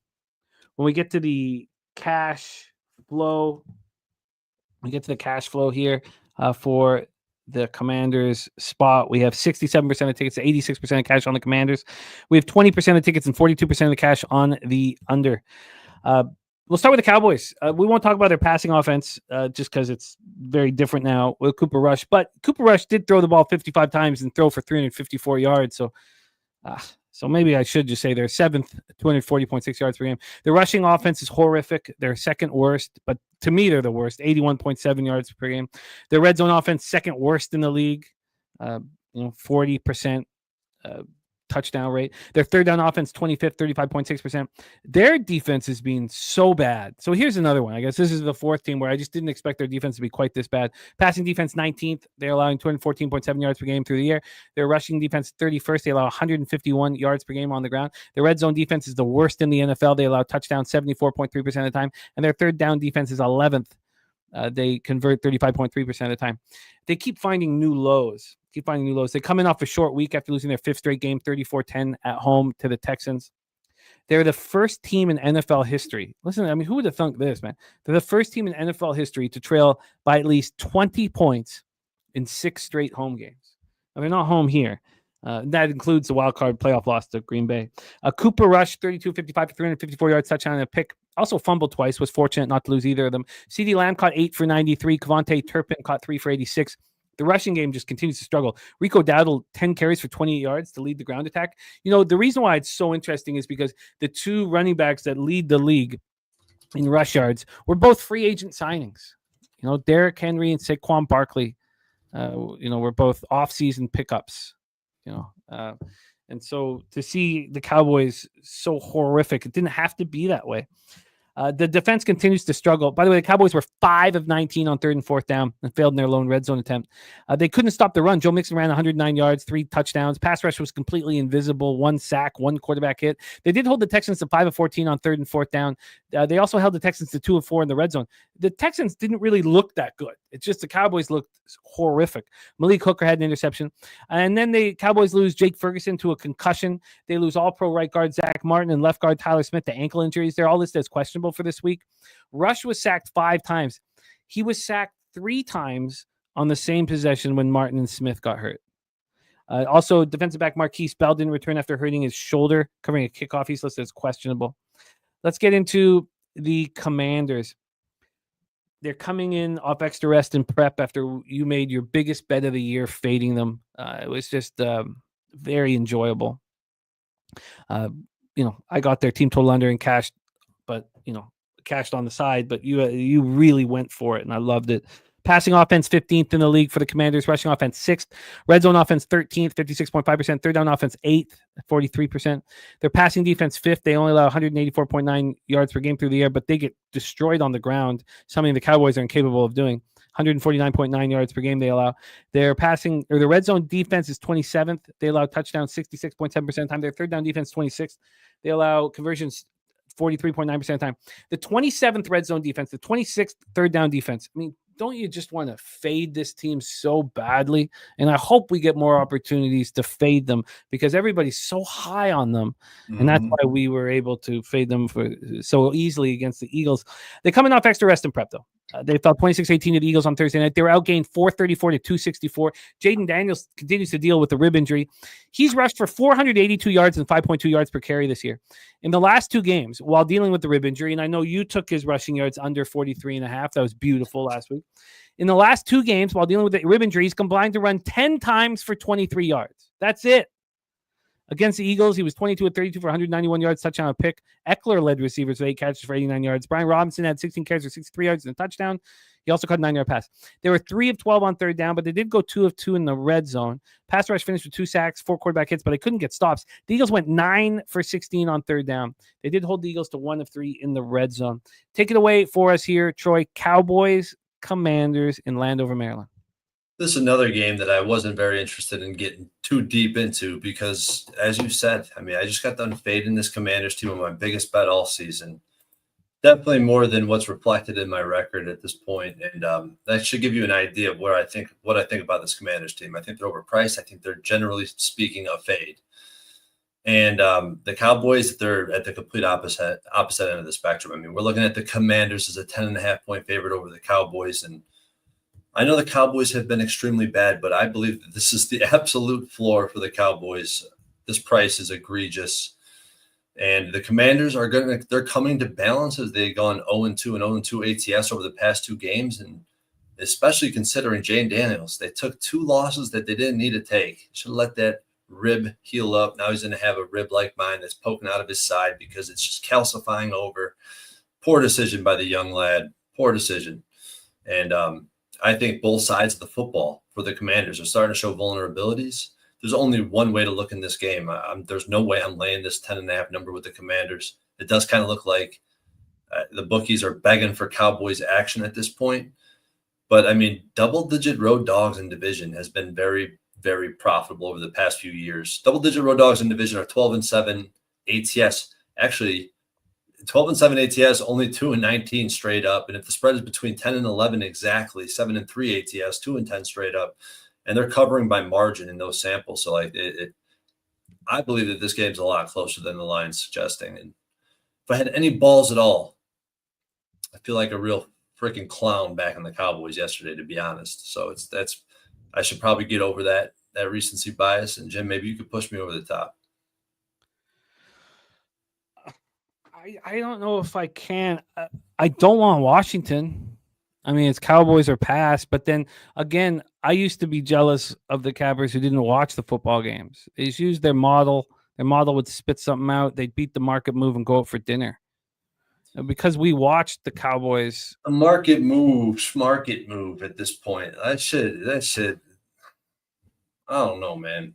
I don't know. You look at my CLV this year and last year alike, man. Last year was more along the lines of break even versus non-CLV plays, but it's just I don't know how much equity I can put in that anymore for just looking at my own record and specifically. If you look at my totals, and I'll separate them at some point, the unders where the markets move with me are hitting at the most disgusting rate. You wouldn't believe it. Really? When it goes against me, when I beat the market move or whatever, but when it goes against me, I'm very negative ROI. I think it's more totals than sides. Do you know your numbers on the sides? Because I didn't even look at totals when I did mine. Okay, well, I should definitely look at that. Mm-hmm. It's my next little project. Yeah, I'd love to sit here and go, look, I'm going to take the Cowboys here, but then again, I've got a bias because we just faded Washington and succeeded very easily. Even when Jalen Hurts was doing everything to lose that game in the first half, when he came back from the concussion, it did send a message to his squad, though. That's important shit, from your years playing football. When your quarterback takes a face full of grass and he's got to go through some sort of concussion test and he runs right out ready for the second half, ready to take this home, everybody gets pumped up. And remember, we were waiting for that. I was like, is he running through the tunnel? Is he running through the tunnel? I kept asking people, when we were watching that live, and when he was, I was like, oh, man. Okay. If it ain't foreign, it's boring, says total gets you cracked. I don't know. Maybe it gets you crack if that's what you're into, because you get paid a lot when you win a lot, and that's what I've been doing with totals. Timothy Crowley says CD can cook against the secondary 10.5 too much. I agree, but I don't. Do you, Timothy, have the balls? Does anybody in here have the balls to bet the Cowboys? I don't know. You know what? I would like to hear some interviews from these guys. I'd like to hear hear how they're feeling. And if I can get a sentiment that these guys are still saying, let's go, it's a divisional game, we want to go into Washington and fight, then I'll be interested in taking them at this number. But at this point, I can't move on it, and I can't trust the Cowboys. And also, if Cooper Rush is going to throw 55 times, how can you have a real faith in the total? You know, I mean, because I live bet as soon as the Texans scored, I live bet the under at 47.5. But I didn't think Cooper Rush was going to throw the ball 55 times. You know, so I've got to work on it. If they could run the ball at all, it'd be so much easier to back. But if they could run the ball at all, maybe that's why this total is the way it is. I mean, you can't run the football and you have Cooper Rush at quarterback. You're in some trouble. This Can total Trey Lance run some wildcat option type of offense? Jesus. How about CeeDee Lamb? Okay, well, I'm going to wait on this one here, but I'm fascinated with the football game, and I'm not done capping it by any means. And we'll talk about it Thursday. We'll talk about it Thursday in our Cappers Contest show, but it's crucial to me for that Zach Martin and Tyler Smith to be good to go first and foremost. If even one of them's out, I will not want to be involved. Okay, let's roll on. We roll on. That's Cowboys, Commanders. Next up, 1 p.m. Eastern, Kansas City Chiefs, 9-1, 4-1 on the road. Carolina Panthers, 3-7, 2-3 at home. Bank of America Stadium, Charlotte, North Carolina. I don't think the Chiefs care that much that they lost to the Bills.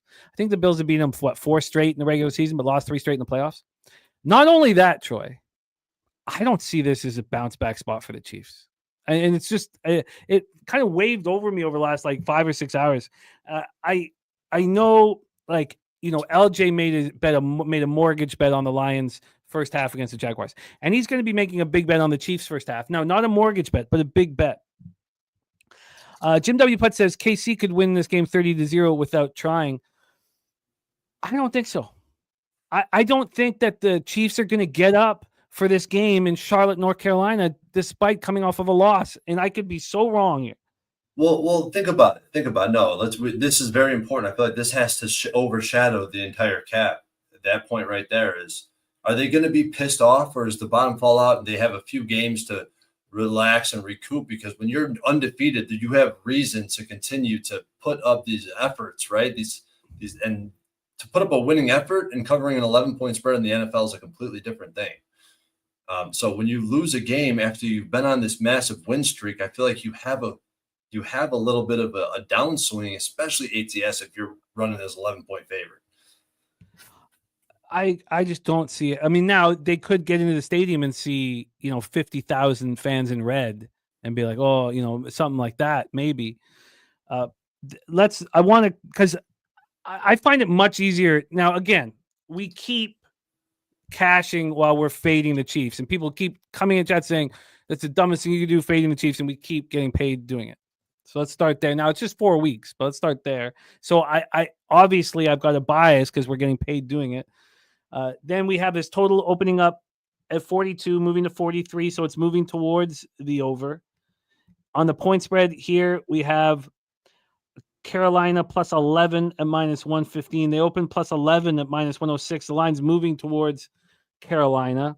When we get to the cash flow here, we have this. Oh, sorry. Here we have 27% of the tickets and 20% of the cash on the Panthers, which is more than I thought would be there. 84% of the tickets and 90% of the cash on the over. So let's talk about the Chiefs first. So it's a beautiful day in Charlotte. 57 Fahrenheit, a little cold, but 57 Fahrenheit, mostly 75 miles per hour. Passing offense for the Chiefs, 11th in the league, 226.5 yards per game. Rushing offense, 23rd, 111.4 yards per game. And,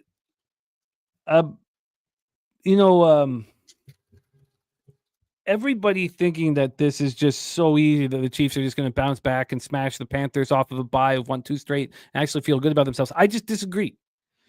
And this one I'd be more comfortable taking a stand with. I really would. The red zone offense, 11th in the league for the Chiefs, 57.9%. Their third down offense, first in the league, 51.9%.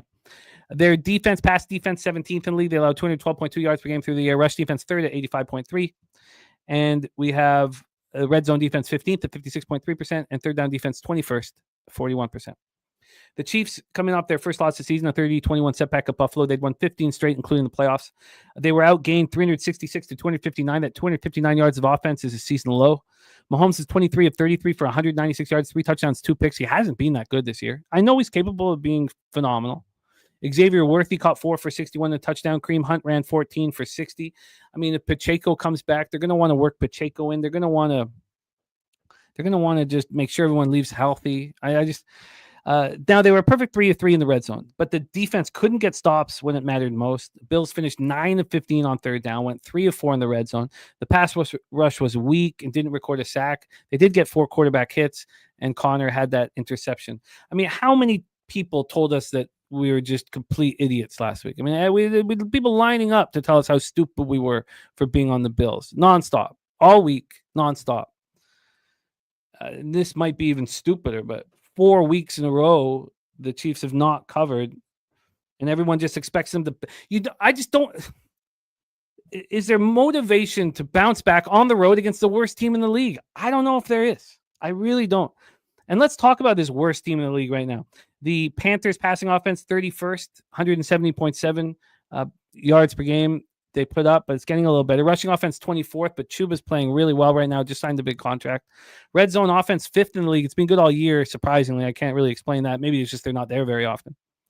And then third down offense, 29th in the league, 33.3%. Their passing defense, 24th in the league. They allowed 226.8 yards per game. Their rushing defense is 32nd, 160.1. But I tell you, Kareem Hunt is putting up good numbers because he's on a really good football team. I don't think he's an elite, even close to elite offense, running back. UPK Yashila says Chiefs shit the bed last week. I think they shit the bed again because this is a game they can afford to lose. See, this is the first time.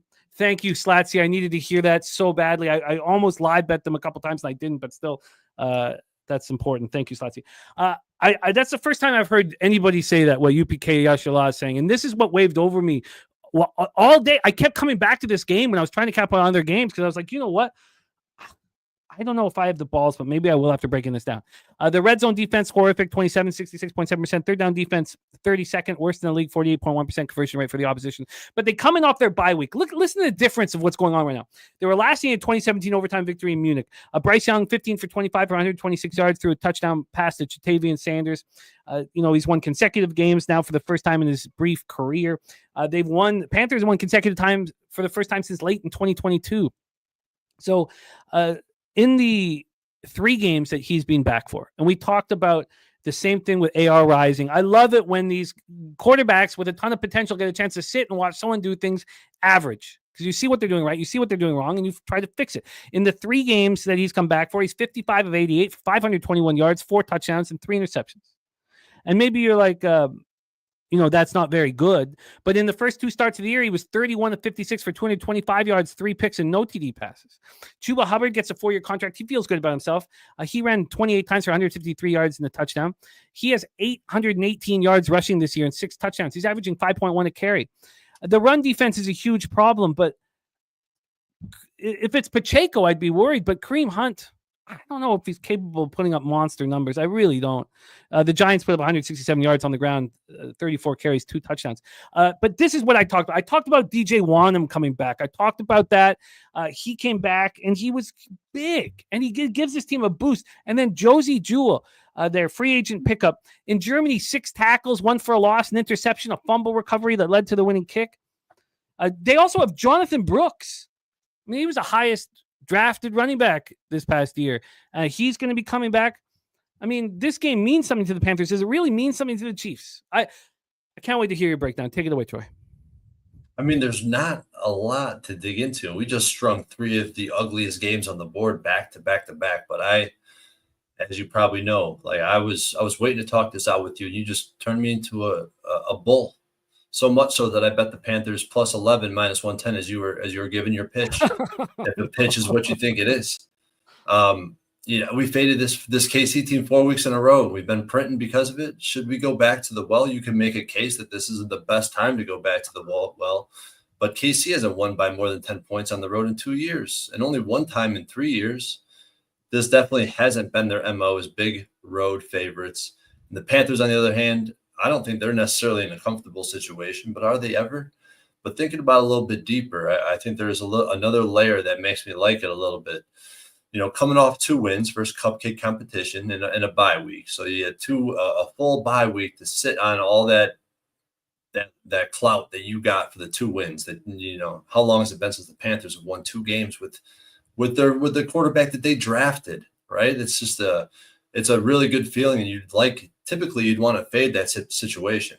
But I think the 2 wins, you get the bye week, and then you got the Super Bowl champs, the defending champs, chance to knock off the champs coming into town. I don't think this is going to be a letdown spot for the Panthers. And the Chiefs, off a loss, you can make a case. You could definitely make a case that this is a get-right spot. It's a blowout spot for the Chiefs. But they haven't done it historically. These games where they're laying big numbers off losses, they're not covering. They just won 9 games in a row in the NFL. I talked about it right off the top of this cap. Like, I don't think that they're going to be chomping at the bit to go out there and cover an 11-point spread versus the worst team in the NFL.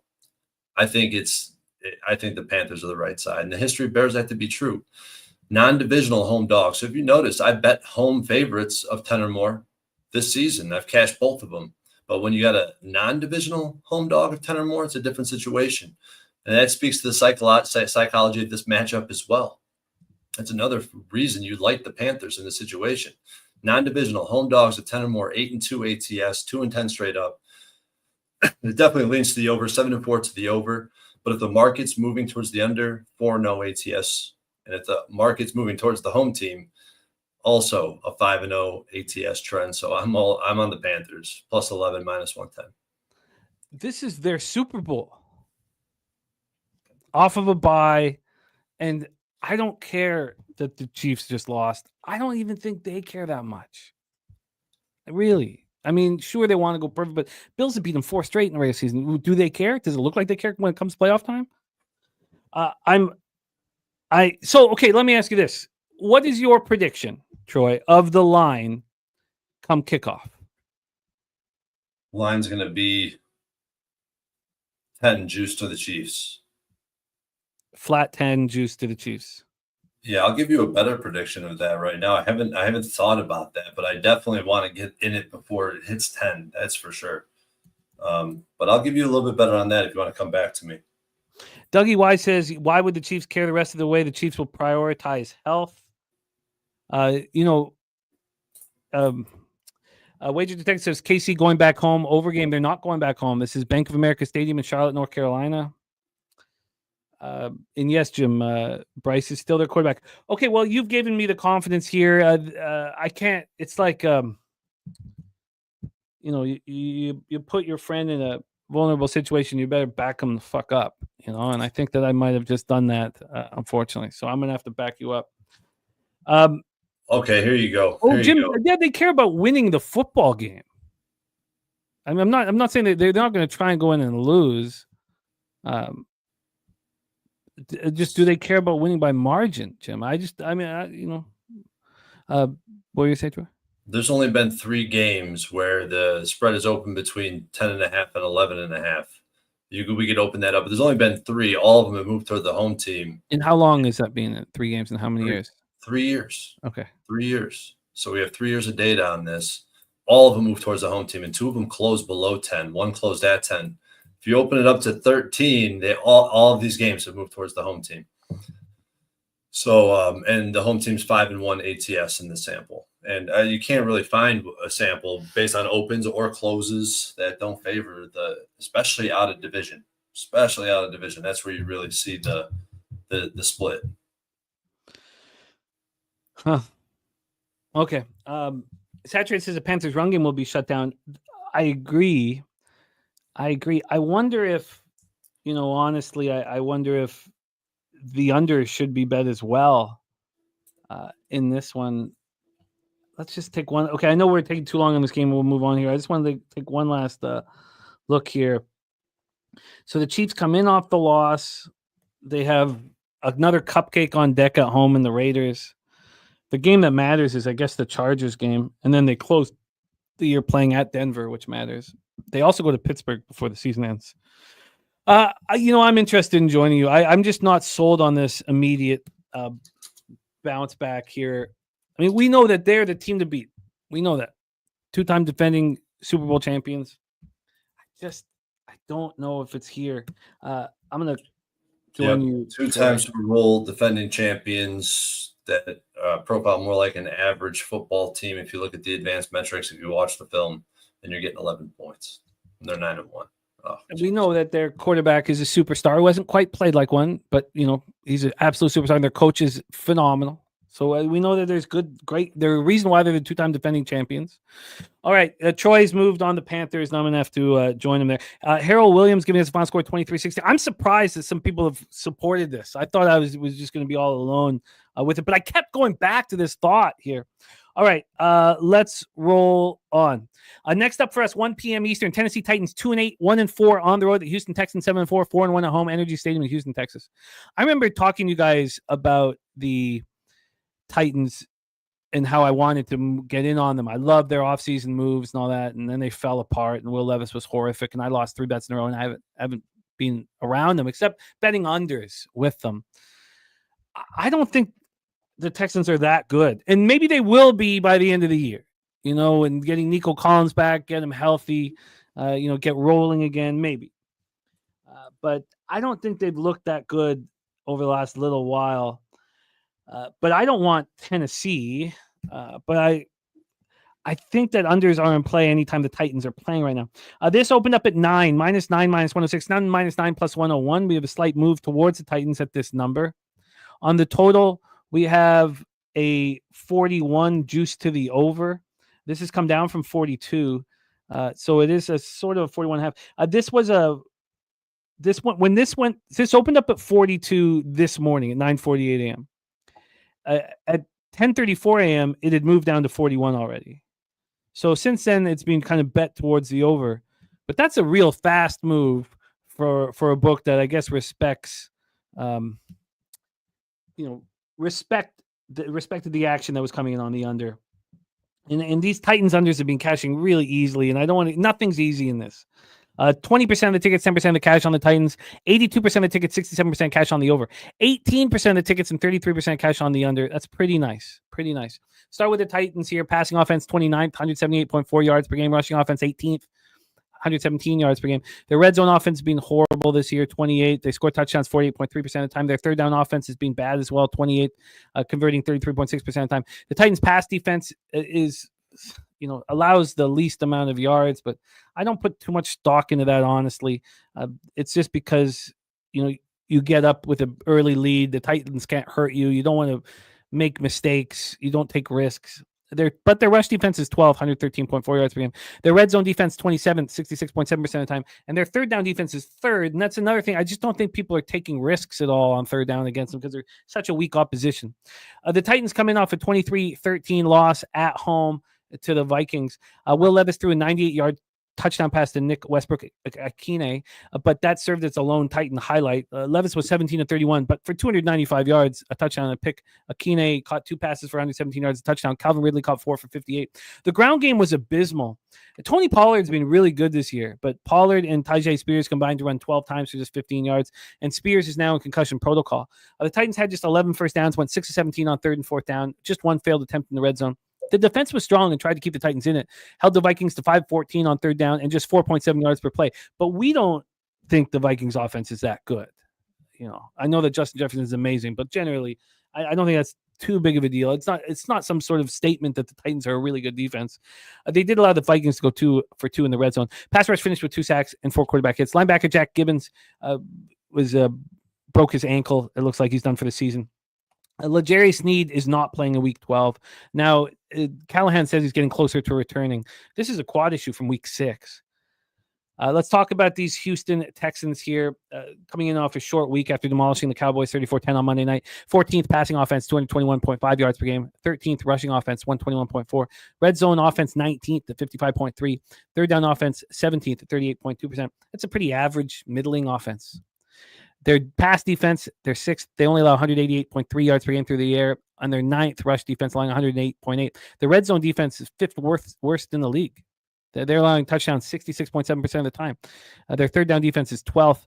They allow conversions 35.5% of the time. But look, when they get their home playoff game, they're going to be really tough to beat. So I don't mean to, throw too much shade at this football team. Right. But right now, they're good. Okay, they're a good football team. CJ Stroud was 23 of 34 for 257 yards and an interception. He also ran 3 times for 26 yards. It was the third time in the last 5 games that he didn't throw a touchdown pass. In those 5 games, CJ Stroud has thrown 2 touchdown passes and 3 interceptions. That's the stretch he's on right now. Nico returned from injury, 4 receptions for 54 yards. Tank Dell had 4 for 54 as well. Joe Mixon ran 20 for 109, 3 touchdowns. He caught 2 for 44. Mixon now has a 6-game touchdown streak since returning from the ankle injury. They were only 4 of 14 on 3rd and 4th down against that Cowboys defense. Pass rush wreaked havoc, but that all happened after the injuries to the offensive line during the game from the Cowboys. Derek Stingley had a pick. The defense held the Cowboys to 5 and 19 on 3rd and 4th down, but that's Cooper Rush Cowboys. Held them to just 1 failed red zone attempt. Derek Barnett forced the fumble and returned the second one for a touchdown. Will Anderson hasn't practiced since the ankle injury, so we'll have to wait and see here. Take it away for us, Troy. Titans, Texans at Energy Stadium in Houston, Texas. I mean, I agree with the way you're looking, your sentiment in this matchup. I agree with what Spenny's saying right there. If the Titans can limit Mixon, this passing offense has not been explosive. They definitely have not. Year over year, numbers have fallen off a cliff. The offensive line, they were pretty bad last year, but I guess they were halfway down the cliff. Now they're all the way at the bottom. And the scheme, I talked about it. Every time I talk about the Texans, I say the same things because they haven't changed. But people need to know this, and the scheme is fundamentally flawed. I feel like there's a lot of issues that I would say are not quite the same, not the same route tree issues that were in Chicago, but of the same nature where the routes are taking too long to develop. There's too much action happening downfield. And I think that's causing a lot of pressure on our guy, CJ Stroud. And I think they were actually, you look at the game yesterday, it looks like a blowout after, you wake up the next morning, because I turned it off because I was frustrated as hell. Right, because I was on the Cowboys and we missed that the field goal at half to push on my first half bet. I turned it off after that. But, I mean, those 2 field goals that the Cowboys missed, and that game's a lot closer, keeping it single digits, keeping it 1 possession, that changes the complexion of the game. And if you look at the box score, there's some things that you could point to. There's always something with this Texans team where you could point to and be like, hey, but they're weak here. And like you said, Jim, there's a lot more holes in this Texans team, whatever their record is at this point in the season. That teams of their same status have probably performed better than this Texans team. And I think that their fades moving forward. And I don't think it's going to be in this market for me. I don't think it's going to be with this Titans team, because it's just, I cannot back this Titans team in their current standing. I've only lost with this Titans team, and there's just no way I'm going to be involved in this game. So, maybe my read, like you said, maybe my read on this Texas team is wrong. I do think they're going to be a tough out in the playoffs, but there's so much doubt that I have with this Texans team. Yeah, the under with the Titans last week was at home. I always get a little more fear with unders indoors. I want it to be outdoors in the elements. I just find it can turn into a track meet pretty quickly. And that gets in my head. Now, that's not the case, with my ROI and indoors, outdoors. It's just sort of in my head. I remember when Detroit went to Arizona earlier this year, and I liked the under. I even think you were on the under, but I was like, oh, man, it's indoors. And it was 2013. There were no points scored. Yeah.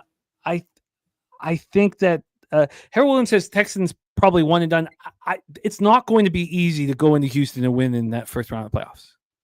It's going to take a really good football team to go do that. Then second round, I think, they're going to be vulnerable. Look, I want the under here. I want the under. I think the Titans can keep the Texans close enough, and I expect to get there. I'll just leave it at that. I expect to get there. I see Spenny on the Titans plus 8.5. I think they can stay in this game. I think Will Levis is getting better, but I don't want to get too caught up in the 290 plus passing yards with that kind of 98-yard touchdown pass. Nasty Nate in the house. What up, Nasty Nate? Problem with the under here is that these bigger spreads that we've seen in division, out of division. This has definitely been an over profile. Like if you take the filters off, right, we're looking at just 3 years of over under trends. We're basically 54.5% to the under just overall without any filters applied. So when you start finding over trends in a sample that is, leans to the under pretty heavily, 54%. And it's when there's these big spreads, these big home favorites in division. And that's why back to the Dolphins game, right? The Dolphins, that's why I'm on the over in that matchup. This total is a lot lower than that one, right? We're talking about a different number here, but I would tread lightly with the under in a situation like this. I just don't see the, Jim Dewey saying they were jacked up for that Dallas game. It's a letdown spot, in his opinion. I feel that's a very legitimate. 2 games ago. Oh, the Dallas game. Yeah, I feel like that's just a very legitimate possibility here. I mean, why is Houston going to care going up against the Titans? I mean, I know it's an AFC South battle, but well, know how I feel about these numbers too. I mean, this is Titans or pass. Clearly, this number. I'm interested in the under. It's going to take. I'm gonna heed your advice and tap the brakes here and drive slow. But I'm interested in it. Let's roll on. Next up for us, we head to afternoon action, 4:05 p.m. Eastern. Denver Broncos 6-5, 3-3 on the road. Las Vegas Raiders 2-8, 1-3 at home. Allegiant Stadium in Las Vegas, Nevada. The only reason why I was stalling before betting the Broncos was because I knew some really strong cappers on the Falcons, expecting a bounce back spot from the Falcons. But one thing that I knew psychologically was that it wasn't a heartbreaking result in Kansas City. I know, that they could have, should have, would have. I mean, it was a block kick at the end.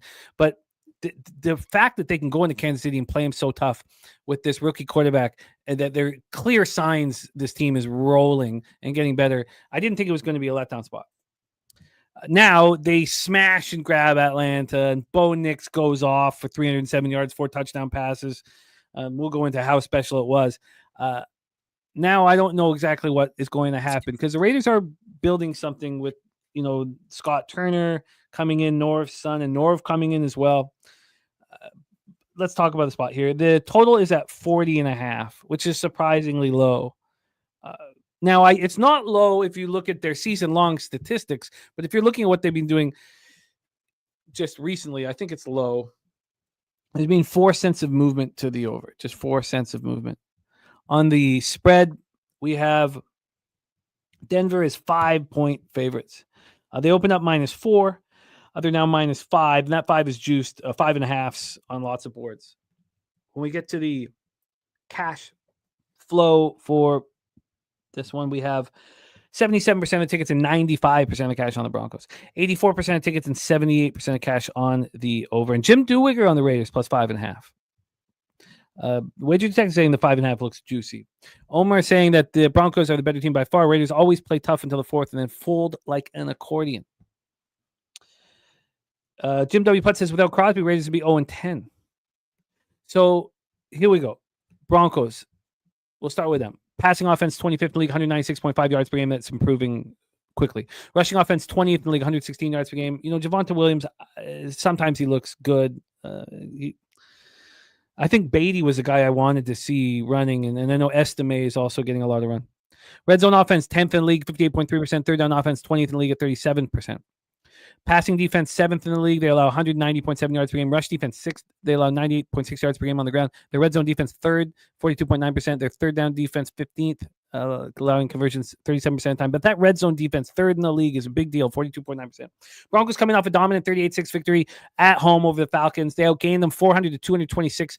Bo Nix was a monster. He joined Peyton Manning, was the only rookie quarterbacks in NFL history to throw for 200-plus yards with 2 or more touchdowns in 4 consecutive home games.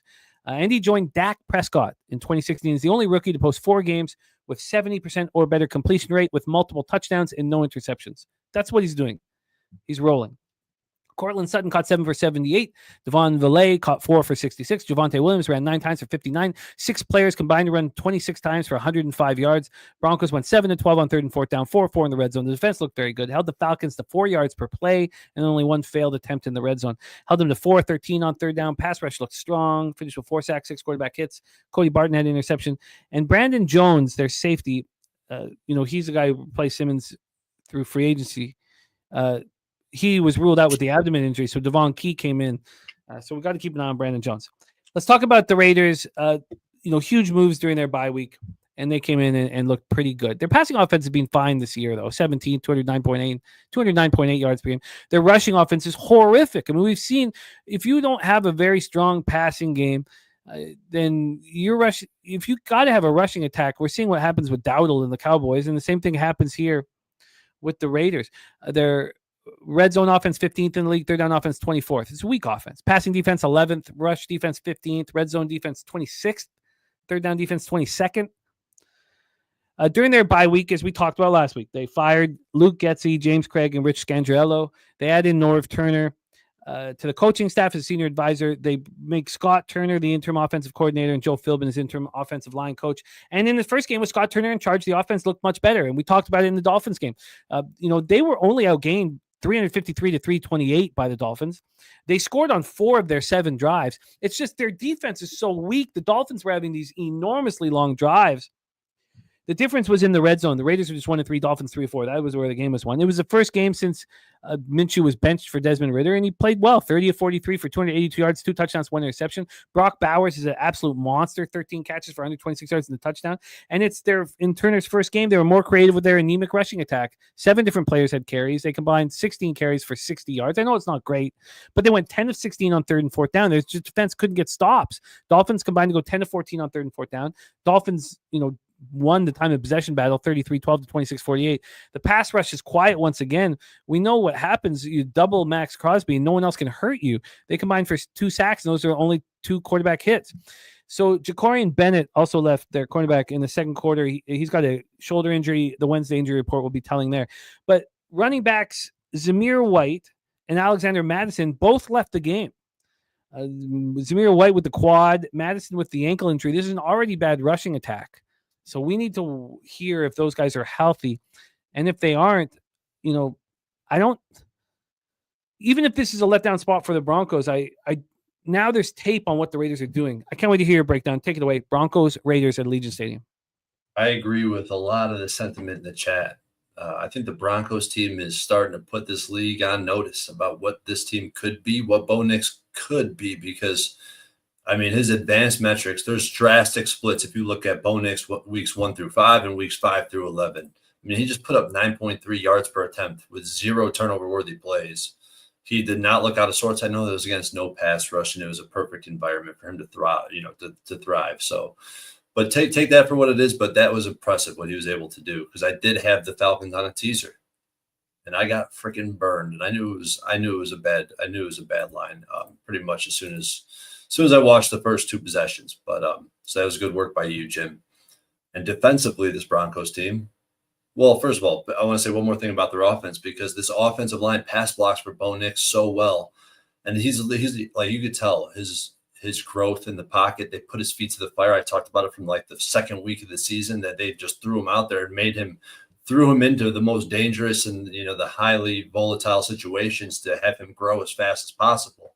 And you can tell the way he works the pocket, and it reflects in his offensive line's grades, which are really good. And obviously has a slide protection down, and it's really impressive. And defensively, we already know this is a top 5 unit. Number 1 overall in yards per play. Great in the red zone. Top 5 run defense across all advanced metrics. We know this Raiders team's not going to be able to run the ball. Are they going to be able to pass the ball? Because I love the way this defense schemes pressure. They do have quality players at every level of the defense, and there is a lot to like about the Broncos. The more I talk about them, the more I want to back them. And you got the Raiders. I can't find one damn thing I like with this team. They lost 6 games in a row. Their last one was Deshaun Watson and the Browns. Their defense is terrible across the board. They're like the worst team in the defense on 3rd down, on 4th down, in the red zone. They have the worst coverage unit in the NFL. They get absolutely no help in coverage from their linebacker position. Their offense is 24th in yards per play. Complete opposite end of the spectrum and that their defense is, because they're just as bad. And their coaching staff is underqualified, obviously, and continuously puts this team in bad situations. Their early down play calling offensively is horrific. They have absolutely nothing to play for at this point in the season except for a good draft pick, and they have a tough schedule remaining. Like, all hope is lost for this team. I'm not going to fade the Broncos in this situation. I don't care how sharp it is. I like the matchup for the Broncos defense. Maybe this is an under. Maybe this is a Raiders team total under. I mean, the Broncos on the road, look what they've done this season. They've allowed 16, 41, 10, 9, 7, and 26. That's 18 total points. And the 41 was obviously versus the Ravens in a bad situation for that team. So I'm looking towards an under in this situation, I think, and generally speaking. Yeah,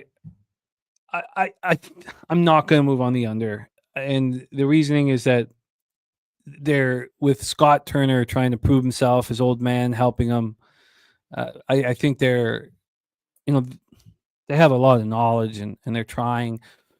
Gardner Minshew's trying, but I don't see how we don't move on the Broncos. This is a team with a rookie quarterback gaining confidence. I don't see a letdown spot in this football team. I'm with the cappers in the chat talking about it.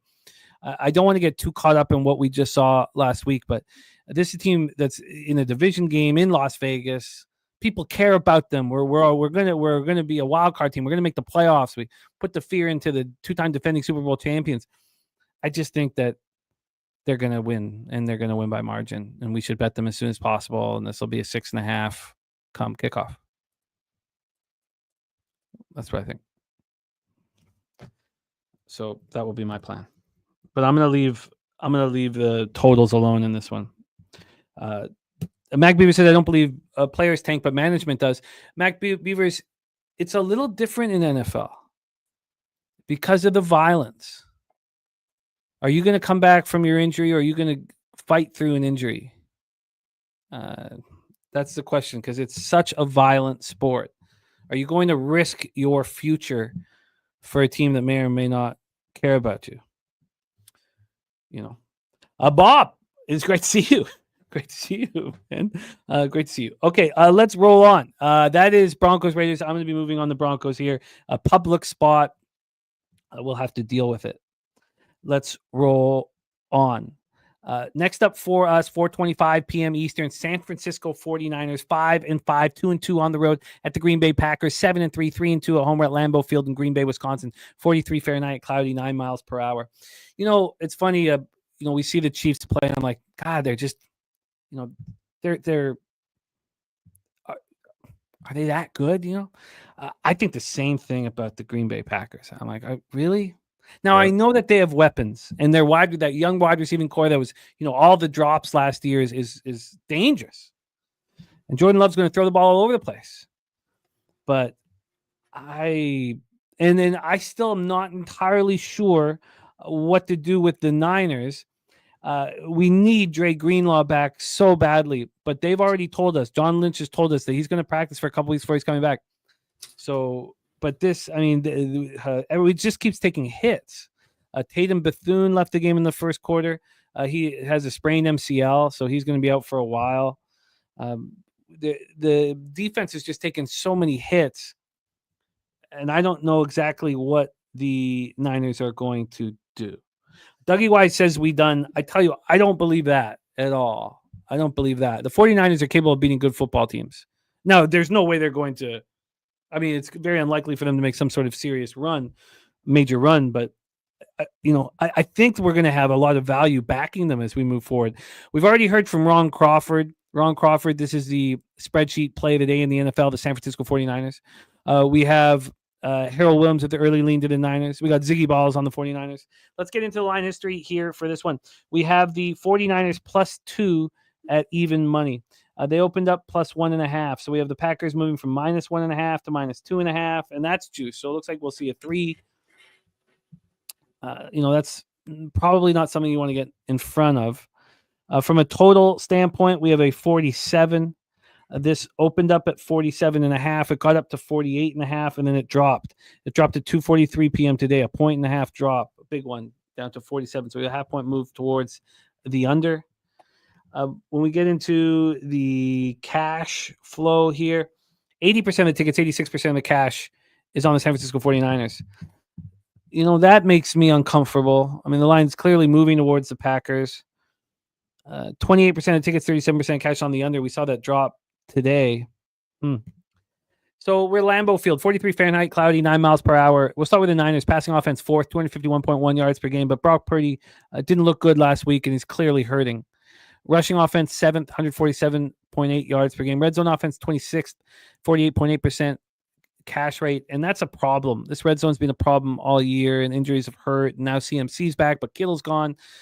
Third down offense, 4th in the league, 45.4 conversion rate. Their passing defense, 8th to the 197.2 yards per game. And the rush defense, 8th to 105 yards per game. But that doesn't tell the story because their red zone defense has been bad. They're 23rd in the league, allowing touchdowns 62.5% of the time. Their third down defense is 25th, allowing conversions 43.4% of the time. The 49ers coming off a tough 2017 loss at home to the Seahawks. Troy was on the Seahawks. It was a great bet. The Niners have lost 3 division games, and they've blown fourth quarter leads in all of them. That happened to the Rams and the Cardinals too. I'm just so used to this team falling apart late. Brock Purdy, 21-28, 159 yards, touchdown and a pick, but he ran 5 times for 40 yards and a touchdown. Shout out to Dave Rogers, who gave out the Brock Purdy rushing yards over on NFL Pop-Up. Jawan Jennings caught 10 passes for 91 yards, but nobody else was dangerous. And Debo, I still can't get over him, going off on Moody. I still can't get over that. It's such a team sport. Football is such a team sport, and you got to stand by your teammates. McCaffrey ran 19 times for 79 yards. They went 7-11 on third down, 2 or 3 in the red zone. Defense tried to keep a minute. Pass rush had 4 sacks, 7 quarterback hits. Seahawks went 7-15 on third down and a perfect 2-2 in the red zone. Isaac Yedem had an interception. Bosa left the game with a hip and oblique injury. He had been limited all week, and I don't think he suits up. They say it's 50-50 chance he suits up. I bet you this move that's going to the Packers right now is because somebody knows Bosa's not playing this week. This is what Shanny told the reporters. He said there's just as good of a chance for him to not play as play.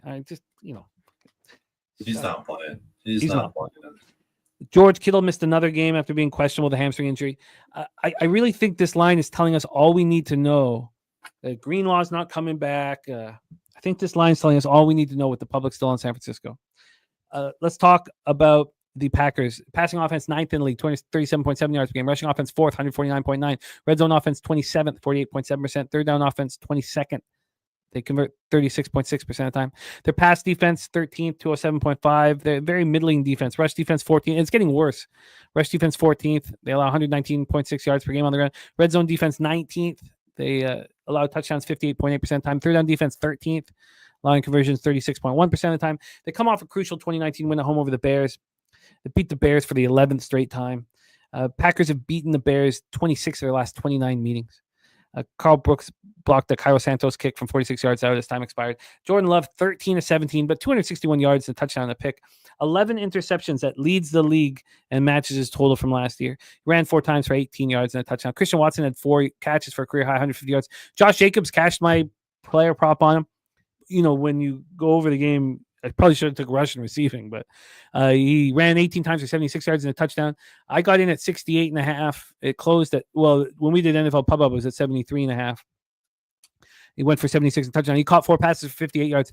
The Packers offense put up 8.5 yards per play, but only had the ball for 23-39 of the game.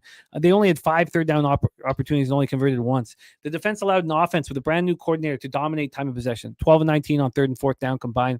The defense bent but didn't break, but the pass rush, 3 sacks. Jair Alexander has been dealing with a knee injury. He sat out the second half. This is the same injury he's been working through. They said that he'd be better off of the bye. He's not. They don't believe the injury to be serious. Also, their rookie guard, Jordan Morgan, placed on injured reserve Saturday before the game. He, first-round pick, of course, he was splitting time with Sean Ryan at right guard. Ryan was getting more of the snaps, and now Ryan's getting all of the snaps. Take it away for us here, Troy. 49ers Packers. I just like, dude, we're so similar. We're really aligned this week, and I love that because I was just like you, man. I was looking for ways to get on this 49ers team in this matchup, but it turned out to be extremely hard to do so. Because I'm with you. I think the Packers have been overrated in this marketplace all season long. They've been teetering on a loss. The Bears by 1, the Jags by 2, the Texans by 2. Could have easily have lost any of those games. Defensively, they lack some important qualities, and we've seen that come to fruition this past week against the Bears. Their overall defense per PFF is 24th. The run D is 24th. Their pass rush is 29th.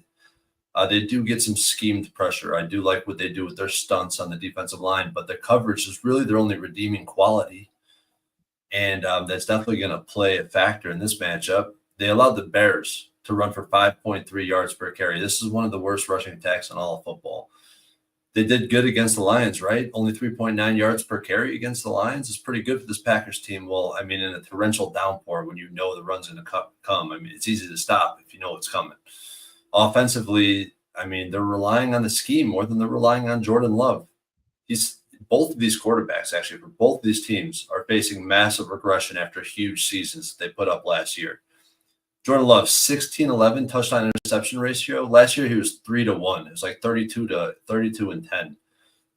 Turnover-worthy play rate, 40%. His turnover-worthy play rate is up 40%, and his big-time throw rate's down 40%. The offensive line, 28th in run block rate. They struggle to generate line yards, and Love is making rookie mistakes. He's shooting from the hip in some situations, and it's costing him. And there's two problems with fading the Packers in this situation. You talked about the market. I'm going to get to that because that's definitely the major thing for me. But the 49ers, I mean, we see a lot of same things with this team that just continue to happen. They cannot sustain drives. They can't finish in the red zone. A lot of drives are blown up by penalties that they can't recoup from. Purdy's fallen off this season. I talked about him being comparable to Jordan Love. Massive regression in his numbers. The run defense also has holes like the Green Bay defense, and they're one of the worst third down red zone defense in the NFL. And they can't make tackles if they're life defended. And that's why they're struggling on third down. They're 24th in tackling in the NFL. And the second issue is the market, which, home teams that close 2.5 after the line moved towards them, 14-9 ATS, that's 61%, 65% straight up. But with this high total, greater than 44, 9-1 ATS, 9-1 straight up. A lot of blowouts in that sample. And you can even open this up to when, the teams between 2 and 3. Same thing. I mean, 16-6 ATS, 17-6 straight up. This is not a situation where I'd be looking to tease the 49ers because the road team teaser in this profile, 12-11. It's like, 52% or whatever? You need 75% to break even, so that's not an option. It's Packers for me. Is it just the vividness bias of the 49ers that opened this line? Bosa's going to be announced out. Kittle, we don't know. This line moves to 3, a juiced 3. Is that but I think there's also some vividness bias with the Packers at the same time because they have not looked good. Like I said, they're teetering on that loss, and that could be this week. Honestly, I don't love it. I don't think they necessarily fit the profile that I just read because I wanted the 49ers in this spot. I did too. I've completely flipped through the cap. Yep, me too. Huh. And the 2.5. So I mean, even I was so angry I wasn't on the under in 49ers Seahawks. They always go under, but this move towards the under, I don't even know if it makes sense with the inability of these two teams to defend properly. Aaron God says, if you want 49ers, just wait for the Bosa announcement. If you want Packers, take them now. I think that's perfectly put, Aaron. And Rand says, seems like Packers spot healthier team. Exactly. I think we both agree. I think another key situation here, and let's just do this, is, when do the Niners need Bosa? Because the Niners need to beat the Cardinals. That's who they need to beat. And the Niners have this tough schedule. They play the Packers this week. They play the Bills the week after that. I mean, and both on the road. It's not good. And it's a really tough schedule. They get the Bears, which is a reprieve, but then Rams, Dolphins, Lions, Cardinals. I mean, in all honesty, the 49ers could miss the playoffs. Wager Tech saying Packers 3-2 at home this year. You'd have the bias against both these teams. Have you bet Green Bay yet, or you're planning on it? I don't know if I'm planning on it. I really don't like what I've seen from them. It's not like I'm super confident in this side. I mean, if I had to bet it, it would be based on the market alone, and that would be Packers. So I haven't moved on it yet. Why do you think that 80% of the gamblers, because One thing about, Wager Detective saying this isn't the right time really to study the market, which I don't agree with. But one thing about this is it's not generally dumb money. It's not like we're talking about a bunch of wreck gamblers. I mean, they come in late. But why do you think 80% of the 7,032 tickets are on the 49ers plus the points? The only thing I can think of is that teasers are included in that roll up, and I could see that being anything that has the spread attached to it, even parlays, right? But I think it's the teasers that would be pushing that number up at this point. That's the only explanation. Because I don't see how this line's moving this way. I really don't.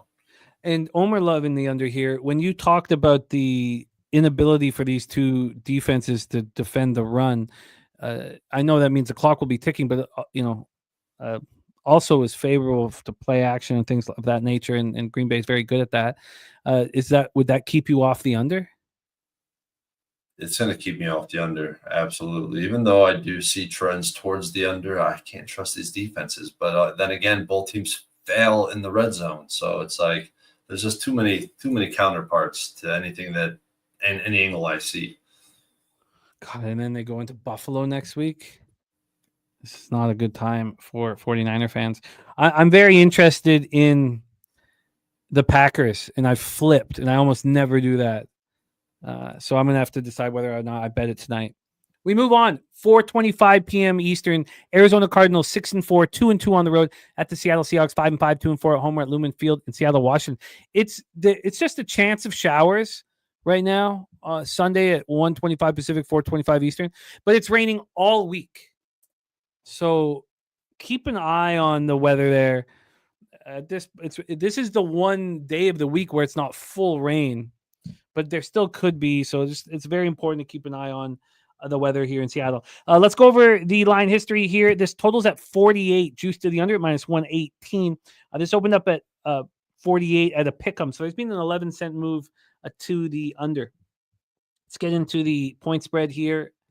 On a point spread perspective, we have Seattle -1 at even money. So I think we're better off going into the money line, give us a better idea of what the hell's going on with this market. On the money line, we have Seattle at -107. They opened up at -118. They got to +107 yesterday morning. So that was in 18 hours. To go up to +107. Since then, there's been buyback. It got back up to -111 or very early this morning, around 3 a.m. Now we have a -107. So there's been 10 cents of movement on the money line on the Arizona Cardinals, and this total had dropped, just a juice drop towards the under. When we get to the cash flow for this one, we have 44% of the tickets and 57% of the cash on the Cardinals on the spread. It's the money line where they're being bet. 35% of tickets and 66% of the cash on the money line on the Cardinals. Then you have 29% of tickets and 36% of cash on the under. Spenny Penny Bombs looking at the James Conner rush yards. And Susie Easton saying, yes, they have this weird bomb cyclone going on, which is like messing with the waves and messing with everything out there. So it's supposed to rain most of the week, all weekend. It is doing that in Seattle. So let's roll in this here. We're going to start with the Cardinals coming off their bye week. Their passing offense, 23rd, 197 yards per game. Their rushing offense, 5th, 149.4. Red zone offense and third down offense being very good. 7th in both. 63.3% red zone touchdown rate. 43.3% conversion rate on third down. Passing defense, 21st. They allow 218.5 yards per game. Rushing defense, 19th. They allow 127.5. I don't know. I'd like, Troy, for you to touch on the Cardinals defense because it's confusing statistically. Third down defense, they're the second worst team in the league. They're allowing conversions 48% of the time, but their red zone defense is pretty good at 10th in the league, only allowing touchdowns 48.6% of the time. I'm curious to see what PFF thinks or what you think of this defense because it's tricky. But they coming off their bye week, last seen winning their fourth straight game in dominant fashion, 31-6 at home against the Jets. Kyler Murray was excellent, 266 yards passing, touchdown, also ran for 2 scores. He just dominated. And that Jets defense was second against the pass earlier in the year. Murray was 22 of 24 and franchise record 17 straight completions at one point. They scored touchdowns on 4 of their first 5 drives, and they were just in control from the beginning. Trey McBride is turning into a star, leads the team with 552 yards receiving. And this Cardinals defense is getting better and better. Nick Rallis is now in the second year as defensive coordinator. And, so their pass defense is 21st. They allow 218.5 yards per game, but their secondary is supposed to be their strength, with Budda Baker, Dedrion Taylor Demerson also at safety. He looks very good. You have Garrett Williams, a cornerback, playing better than anyone really expected. Also, linebackers Jesse Luketa, Xavier Thomas are having big seasons. Now, they haven't even had Darius Robinson make his debut, defensive lineman with the calf injury. Gannon keeps saying that he'll play. And then they have Jalen Thompson, who missed his first game of the season. He was one of 6 inactives. He's expected to be back this week. Take it away that's the Cardinals. Sorry, let me get into the Seahawks. For the Seahawks snapped their 2-game losing streak with a big 2017 win at San Francisco. They also snapped their 6-game losing streak, to San Francisco. It was a big, big, big win for them. Their passing offense, second in the league, 260.9. Rushing offense, 28th to 91.5. Their red zone offense, 15th, 56%. Their third down offense, 23rd at 36.4%. Talk about things that, we didn't expect. They mostly have come defensively. I thought this Seattle Seahawks offense would be much better than they have been. Their defense, we knew would be middling, and maybe it's a little worse than middling. 15th ranked pass defense, or just for yards allowed, 210.9. Rush defense, 27th. They allow 138.6. Red zone defense, 14th. They allow touchdowns 55.3% of the time. Their third down defense, 18th. Line conversion, 39.6% of the time. They snapped their 2-game losing streak. Geno Smith, 25 of 32 for 221 yards and a pick. He also ran 4 times for 29 yards in that game-winning touchdown.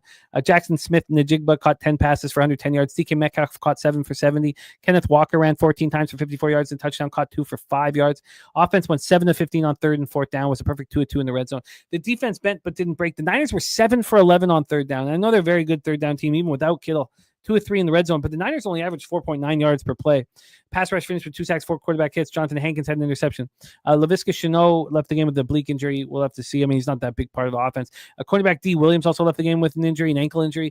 Both are listed as questionable. We want to see what happens on the Wednesday injury report. Take it away, Troy. Cardinals, Seahawks, NFC West. Floor is yours.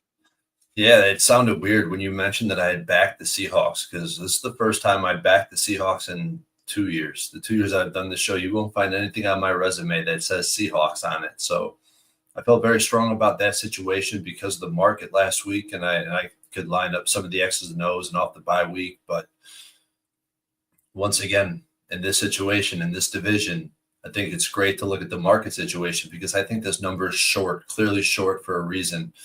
The open at -1, the entire market, this high total is screaming Cardinals to me. I know the Cardinals, they haven't performed well in Seattle over the past few years, but this is a new Cardinals team, in my opinion. They're front running the division for the first time in I don't know how long, and they have everything to play for from that situation. But their offensive line is also incredibly improved year over year. Top 10 in both pass block and in line yards and generating line yards. The defense, which you told me to touch on, has been uptrending, and if you put them on film, then I mean it's translating with what the numbers are showing at the end of the games, because well, they're only allowing 14 points per game over the past 4 weeks, but look at the teams that they've been playing. They've been dominating some of these bad teams with bad offenses, destroy teams with bad offensive line. I just think, off that bye week, it perfectly separates the psychological, blowout that they just came off of it against New York. I think that there was one of the games that happened the other night that there was a separation of a bye week after. It was kind of a sell high spot, but then there was a bye. So how does the team respond in that situation? I think that being that they're front one running the division, that they're going to come in ready to play. And Seattle, I know that they struggle to contain mobile quarterbacks. We know Geno Smith is susceptible to mistakes. A team like this who's bend but don't break, that's their defensive philosophy. It bears out in the numbers, and if you watch it on film, it definitely translates. They don't take that many risks, and this is going to force Geno to make, you kind of force him into specific situations, into a little funnel. You funnel him into one area of the field, and you force him to go there over and over and over again. And when he can't do it, he's going to try to force something, and I think the Cardinals will be able to take advantage. The Cardinals only allowing 3 touchdowns and 8 chances the past 4 weeks in the red zone. Against divisional opponents this season, the Cardinals are only allowing 2 out of 9 touchdowns in the red zone. I think that's pretty impressive.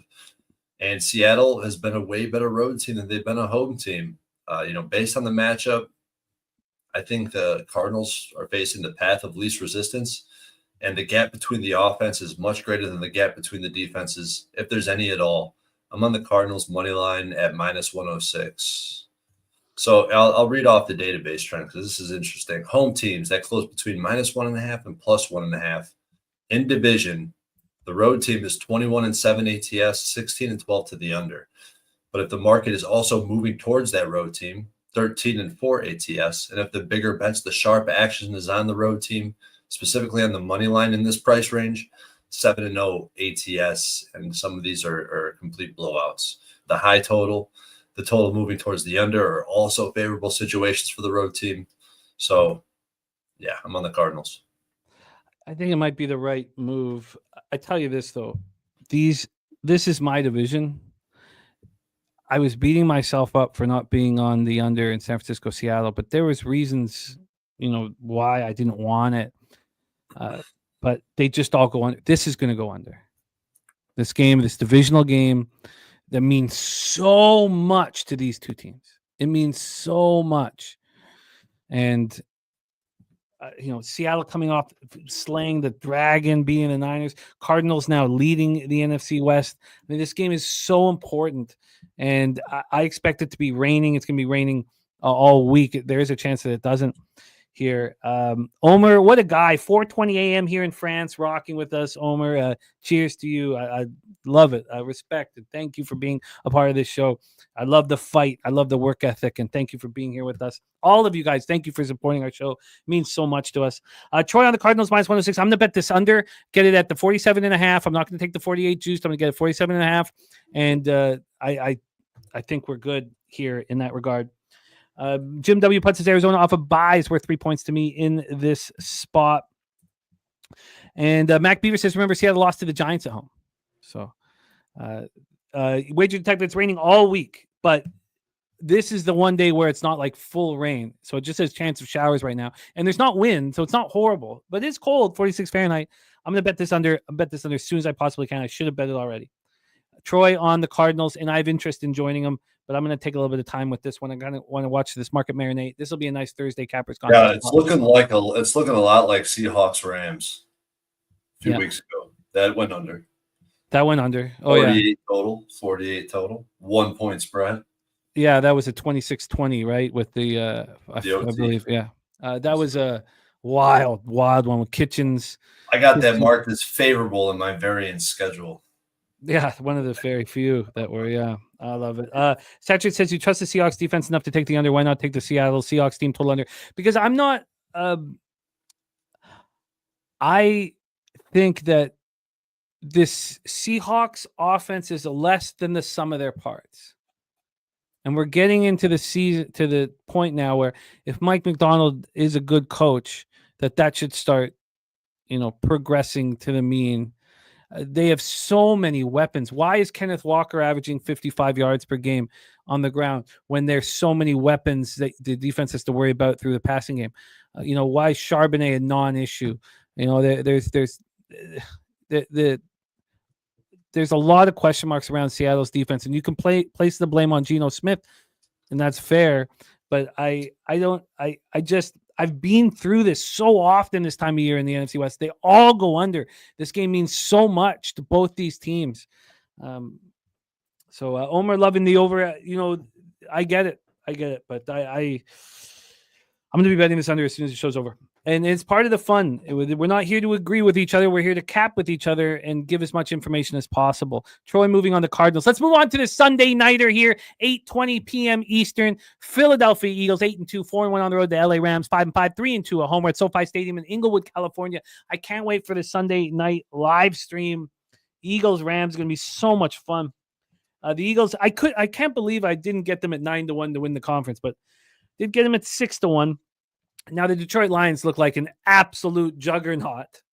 But you have to think, what kind of team could go into Detroit and beat them? And maybe you'll say, no one. But if there was one in the NFC, probably these Philadelphia Eagles. This total is at 49. And look, I know the Lions are the best team in the NFC. Don't get me wrong. I'm not. The total's at 49.5. It's heavily juiced to the under, but it opened up at 48. This got up to 51. So this opens up at 48. Opens up at 48 on Sunday at 8:33 p.m.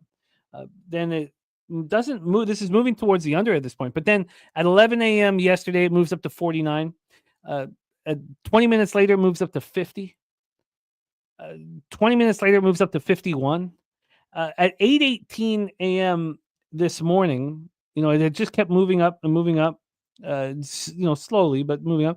This was over 51 at minus 110. And then it started dropping back to 49.5. But we still have a point and a half move towards the over. Let's get to the spread here for our Sunday nighter. On the spread, we have the Philadelphia Eagles minus 2.5. They're showing a minus 3 here. It opened at minus 3 at minus 101. It's now minus 3 at plus 105.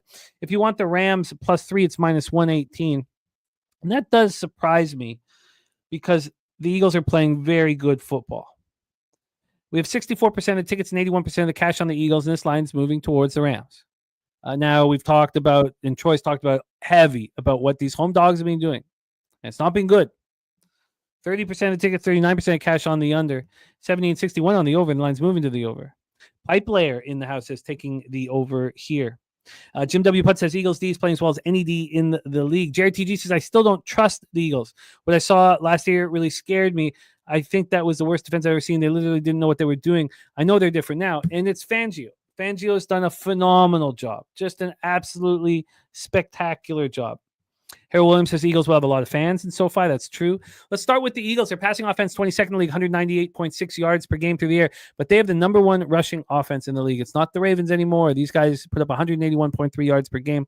And their red zone offense, 11th. Their third down offense, 11th. They're a good offense. Their passing defense, second. They only allow 173.2 yards per game. Compare that to last year. I mean, it's just amazing. Their rush defense is 7th. They allow just 99.9 yards per game. Their red zone defense is 5th. They only allow touchdowns 46.4% of the time. Their third down defense is 8th. They only allow conversions 34.7% of the time. One man has done this, Troy. One man. I mean, do you remember how bad this defense was at the end of last season? I didn't want to believe it. I mean, I tried to hold on to the rope as long as I possibly could with this team. It is absolutely wild. Absolutely wild. The Eagles coming off extra rest and prep. Extra rest and prep after winning their 6th straight game, 26-18 at home over the Commanders. It was Troy Torrance's biggest bet of the year. I was on him in 2. I had the Commanders team total under. It was just a bunch of glory. Everybody was calling us out for the whole first half, Troy, by the way. I don't know if you know, but nonstop. And then they all disappeared in the second half, man. They trickle, flood is exactly what happened. That's what you wrote in the chat. That was nice. I like that. Dale gained the Commanders 434 to 264. Jalen Hurts was evaluated for a concussion at the end of the first half, and he didn't miss a play. That's the type of shit I love, man. Love it. Finished 18-28 for 221 yards. A.J. Brown caught 5 for 65.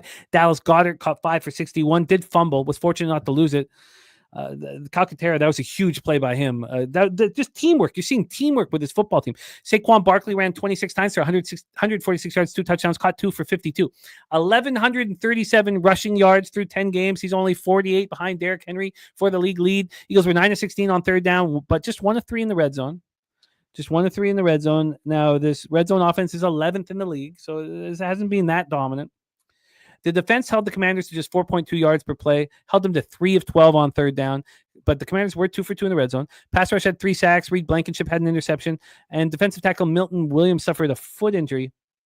He's questionable to go this week, but this is a very healthy group. I think that's another big part of this run that the Eagles are on, and it's very easy to say, but they're a really healthy group.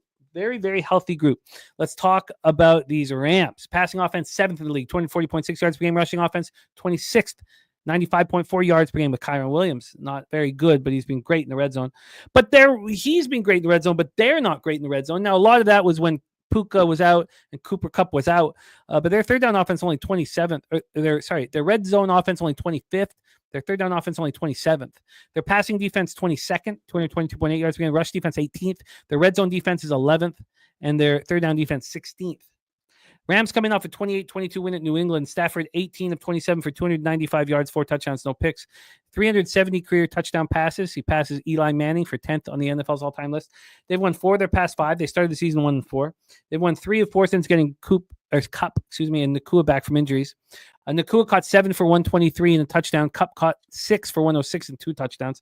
Kyron Williams ran 15 times for 86 yards. They put up 402 yards, 7.9 yards per play, 3 of 4 in the red zone. But they struggled on third down.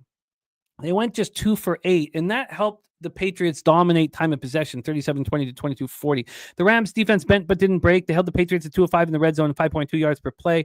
Finished with 3 sacks, 5 quarterback hits, and Cameron Kinchins doing it again. Another interception. Now this time he didn't have to run back 100 yards and save the day. Take it away for us here, Troy. Our Sunday nighter, Eagles-Rams. I mean, it's pretty easy for me.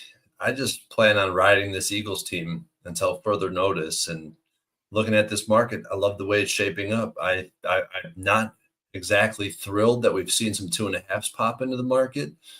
I think it might be a little test. I think we're definitely going to close at a firm 3. I don't think we're going to get up to 3.5. I'm pretty sure this is destined to land on 3. And that's perfectly fine with me.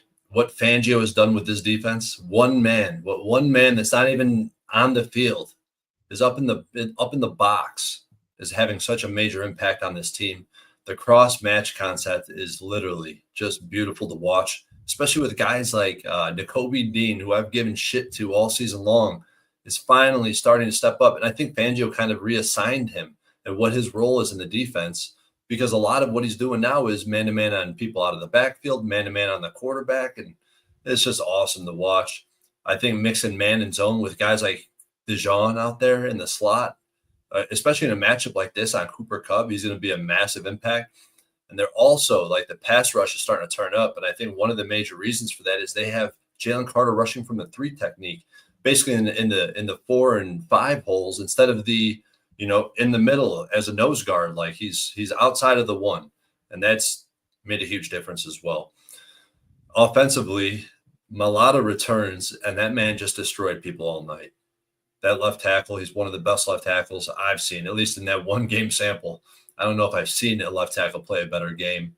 Saquon and Gainwell, perfect combination out of the backfield. And then you got A.J. Brown stretching vertically and Devontae Smith stretching horizontally. It's just a perfect mix. If Jalen Hurts could get his shit together, because he hasn't been playing great, at least he hasn't been playing consistent. That's what I should say. His throwing, it's like there's times where I'm like, what's going on? What the hell's he doing? I have to cover my face when he's throwing so often. I don't mean to interrupt, but it's just like no, it's important. It's important because he's not fully clicking yet. So Dougie Y says they don't deserve their 8-2 record. That's the only thing you could point to. But their team, their roster, the way this defense is played, I think they're fully deserving of that record where they're currently sitting. And the Rams actually are falling down my personal rankings and how I rate them in the market. They've been definitely underperforming relative to expectations, specifically on offense, because their defense is continuously improved and show that they're a competent unit. But we've talked about Stafford. He's having the worst year of his career. I've talked about it for multiple weeks. I mean, you can look up and down the advanced metrics, under pressure, versus man, versus zone, whatever you want to look at. It's the lowest mark of his career. They continue to struggle on third down. You said some of the numbers. I mean, against the Pats, who are, what would they go? 2 for 8 against the Patriots? Yeah. Jesus. That's pretty much unacceptable and a clear sign of an offense that's not what they used to be. They continue to struggle in the red zone, and the Eagles defense in the red zone and on third down has been incredible. The Rams offensive line grades out as 30th per PFF. If you watch them pass protect, they're absolutely every bit as bad as that grade. And this team is 30th in yards per rush. So I don't see this team having much success offensively. I know that, McVay is a great coordinator. He may be able to scheme some points up on the board. But at the end of the day, this Rams team won 4 out of the last 5. I expect them to drop this one at home on prime time. I will be concerned if this closes at 2.5, but I don't think it's definitely not enough. I already bet this game, Eagles -3. I already got them in the money line parlay, but there's a good chance I'll be adding more to this position. And the market's not helping here. Right now we have 64% of the tickets, 81% of cash on the Eagles, and there's a 2.5 on the board. There's a bunch of 2.5s on the board now. Yeah.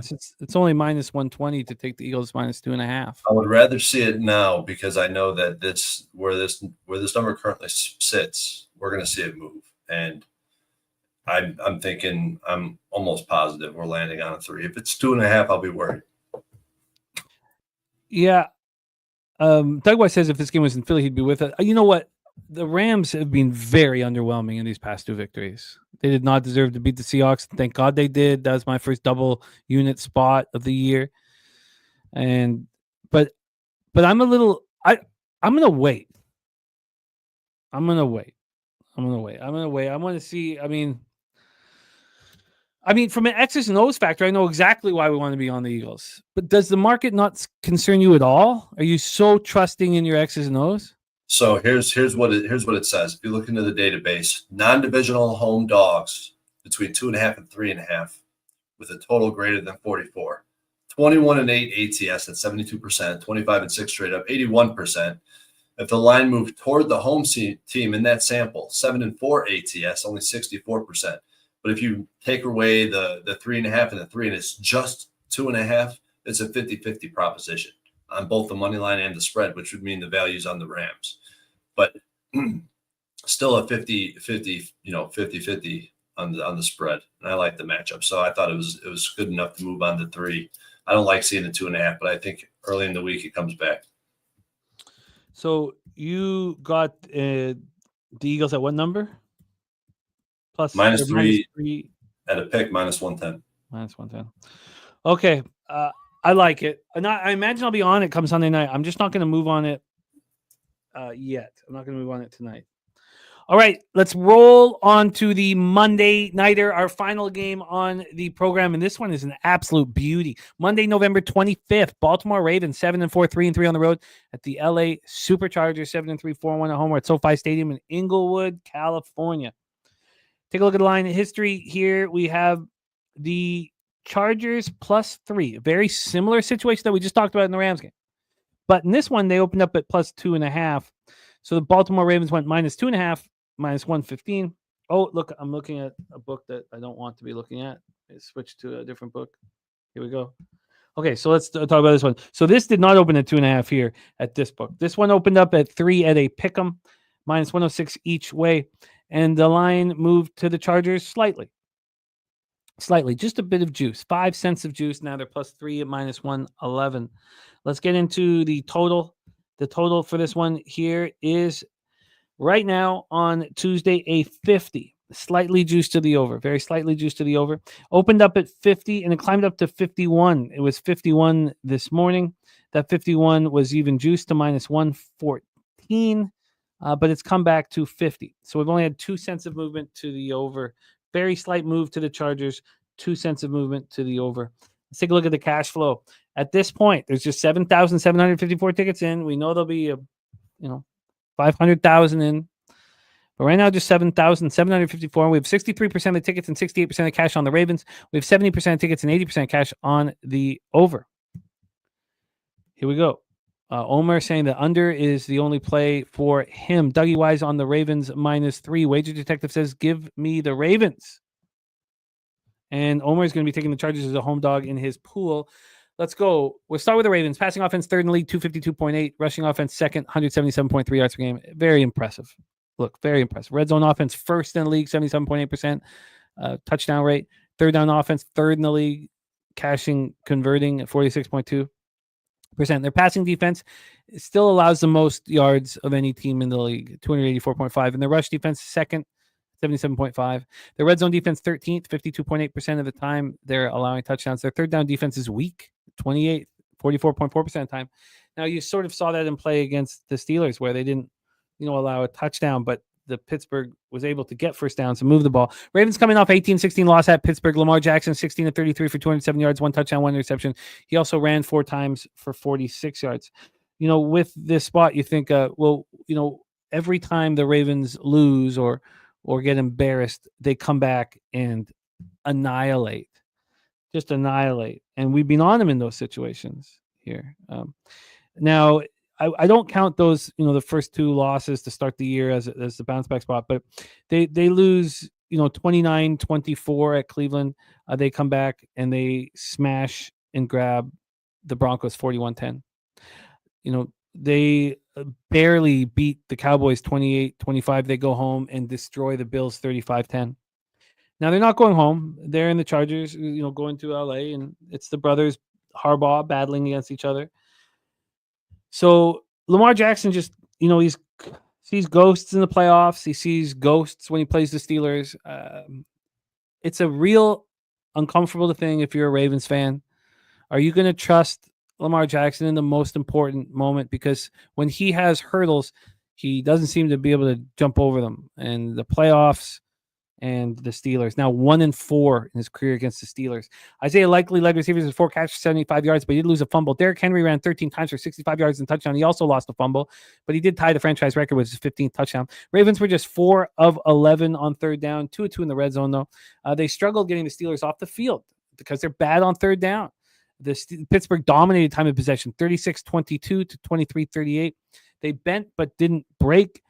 They held the Steelers to 0-4 in the red zone. Pass rush had 4 sacks, 8 quarterback hits. Marlon Humphrey had an interception. Roquan Smith left the game with a hamstring injury. That is so important to the Cap. We need to find out on tomorrow's injury. I'm sure he's not going to practice, but Malik Harrison will replace him if he can't go. Arthur Mollett missed the game with a calf injury. So if he is sidelined in week 12, it's Jalen Armour Davis and Tre'Davious White. We'll be seeing the extra work. Can you say that about Roquan? What's his situation again? Roquan Smith left the game with a hamstring injury, did not return. He's listed as questionable this week. He's not practiced or done anything. And tomorrow's injury report will say DNP. So I'm almost certain he's not going to practice. The most you'll get is a limited maybe by Friday. And if you get limited on Friday, maybe you think he's going to be in. So that's the issue. And Omar's saying that he thinks Smith is out. A lot of people do think that he's out. Let's get into the Chargers here. Passing offense, 19th in the league, 204.8 yards per game. Rushing offense, 12th in the league, 121.6. Red zone offense, 21st, 53.9. Third down offense, 15th, 38.8. Passing defense is 12th. They allow 206.6 yards per game. Rushing defense, 11th, allowing 110.5. Red zone defense, second in the league. They only allow touchdowns 40.9% of the time. And the third down defense, second as well. They only allow conversions 32.3% of the time. They're just a really good football team. They're a complete football team. Really good. I mean, are they great? No, probably not. But they're a really good football team. And they beat the Bengals with a superstar quarterback because they're just a better football team. And now it wasn't, touch and go there. 34-27 home victory over the Bengals. And now they're 7-3 for the first time since 2018. Herbert was 17 of 36 for 297 yards, 2 touchdowns. He also ran 5 times for 65 yards. He did lose a fumble. But Herbert, Dobbins, and Gus the Bus combined for 22 carries for 148 yards. Ladd McConkey's a monster right now. Caught 6 for 123. Will Disley caught 4 for 80 and a touchdown. Chargers put up 6.9 yards per play, but struggled on third down. Just 3 of 11, 1 and 2 in the red zone. The defense allowed a season-high 27 points. They had a string of holding opponents to 20 points or less, 9 straight to start the year. The defense was great in the first half, dominant, but they got torched, touched, whatever you want to say, in the second half. Pass rush was nasty all game long, though. 3 sacks, 14 quarterback hits. 14 quarterback hits. They did that without Khalil Mack. Khalil Mack missed his first game since joining the Chargers in 2022. He's got the groin injury as well. He was inactive. He has not practiced since he got hurt in week 10. He got hurt right in the beginning of that game. So he's been out for a while now. Cam Hart, the cornerback, suffered a concussion in the second half. He's in concussion protocol. Denzel Perryman left in the fourth quarter due to a groin injury. He's listed as questionable. And this game is going to be extremely enjoyable. I cannot wait for it. I really can't. This is going to be so much fun. The Sunday night and the Monday night, even that Thursday Brown Steelers, we are in business for our live streams. Take it away, Troy. Ravens, Chargers, Inglewood, California. Well, if you listen to my last handicap, talk about the market, there's only one way I'm looking in this game, and it's because of the market, specifically 3.5. Hopefully we don't close 2.5. I don't think that's going to be the case once again, but who knows? Love where the market sits for a Ravens side. Yeah, the Ravens off a loss should have been a win, in my opinion. Call me biased. 2 fumbles, 2 missed field goals in a game like that where the Steelers could not get into the end zone. Just a travesty. The Ravens outgained that team by 2.1 yards per play as well. And the Chargers off a win that could have very easily been a loss. Now, they did have an unbelievable first half, but we see this Chargers team do a disappearing act in the second half. We've seen it a couple games in a row, and it's almost cost them. And, they definitely fed off of Cincy's missed field goals, 2 of them in the final 2 minutes. I think just situationally, it aligns for the Ravens. This Chargers defense was finally tested, and I believe they failed it miserably. They allowed over 450 yards of total offense, 27 points. Should have been the 30 bomb. I was thoroughly impressed with the Chargers offense, to be honest, but really after the first half, they didn't do anything. Herbert was incredible. He did throw a pick 6 that was dropped on the second to last drive, but the way he used his mobility must have been a breath of fresh air to see a healthy Herbert, willing his team for first downs and running down the field. But that's actually where I think the Chargers are going to fall short this week. I think it's reflected in the number is the rushing attack. The Ravens' run defense is elite, second in the NFL. The Ravens' tackling, elite, second in the NFL. If not for Justin Herbert, who should be handled in this game, Bengals' most rushing yards allowed to opponents. Yeah. Herbert ran all over this Bengals team. Well, the Bengals allow the most rushing yards to opposing team quarterbacks, and it's really because of the scheme they play. Now, there's a very similar scheme being played by the Ravens, but they're top 5 in opponent quarterback rushing yards.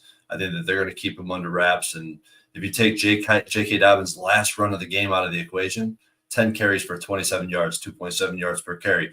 Why am I so quick to throw that last run out of the equation?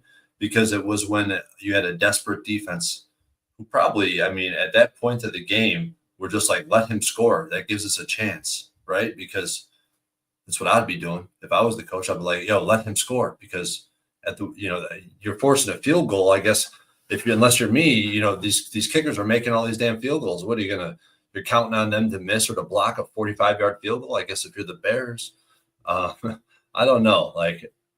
I don't think that this rushing game is going to be there for the Chargers this week. I think that the Ravens are going to be able to put up points a lot like the Bengals did. And I bet it. I bet the Ravens at -3. I got a plus 100 on it. These running backs for the Chargers were the Baltimore Ravens running backs. They were discarded. They weren't. Dobbins and Gus, they were both on the Ravens. Oh, yeah.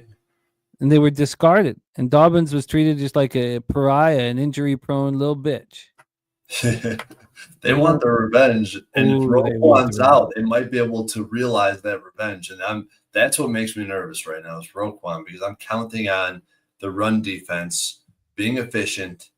And I think that's going to reduce all the EPA. Get him in third and longs, have Justin Herbert in third and longs, and I feel like it's going to be a good situation for the Ravens. Spenny says against the Ravens top, Rusty, good luck. No, I hear you. But with Roquan though, that definitely changes. I feel like if Roquan's out, that guy's a savage. I do not think that he's going to play, but we'll have a better idea as it goes on. And I shouldn't be saying that. It's just the hamstring injuries, the groin injuries. They're a little tougher to bounce back with. So Troy, moving on the Ravens. I don't know, Dougie. If you notice, I had that in my handicaps on this Chargers team in the past, talking about the weapons, the receivers that he's throwing to. But I'm kind of starting to throw that out because I think Quentin Johnson stretches the field.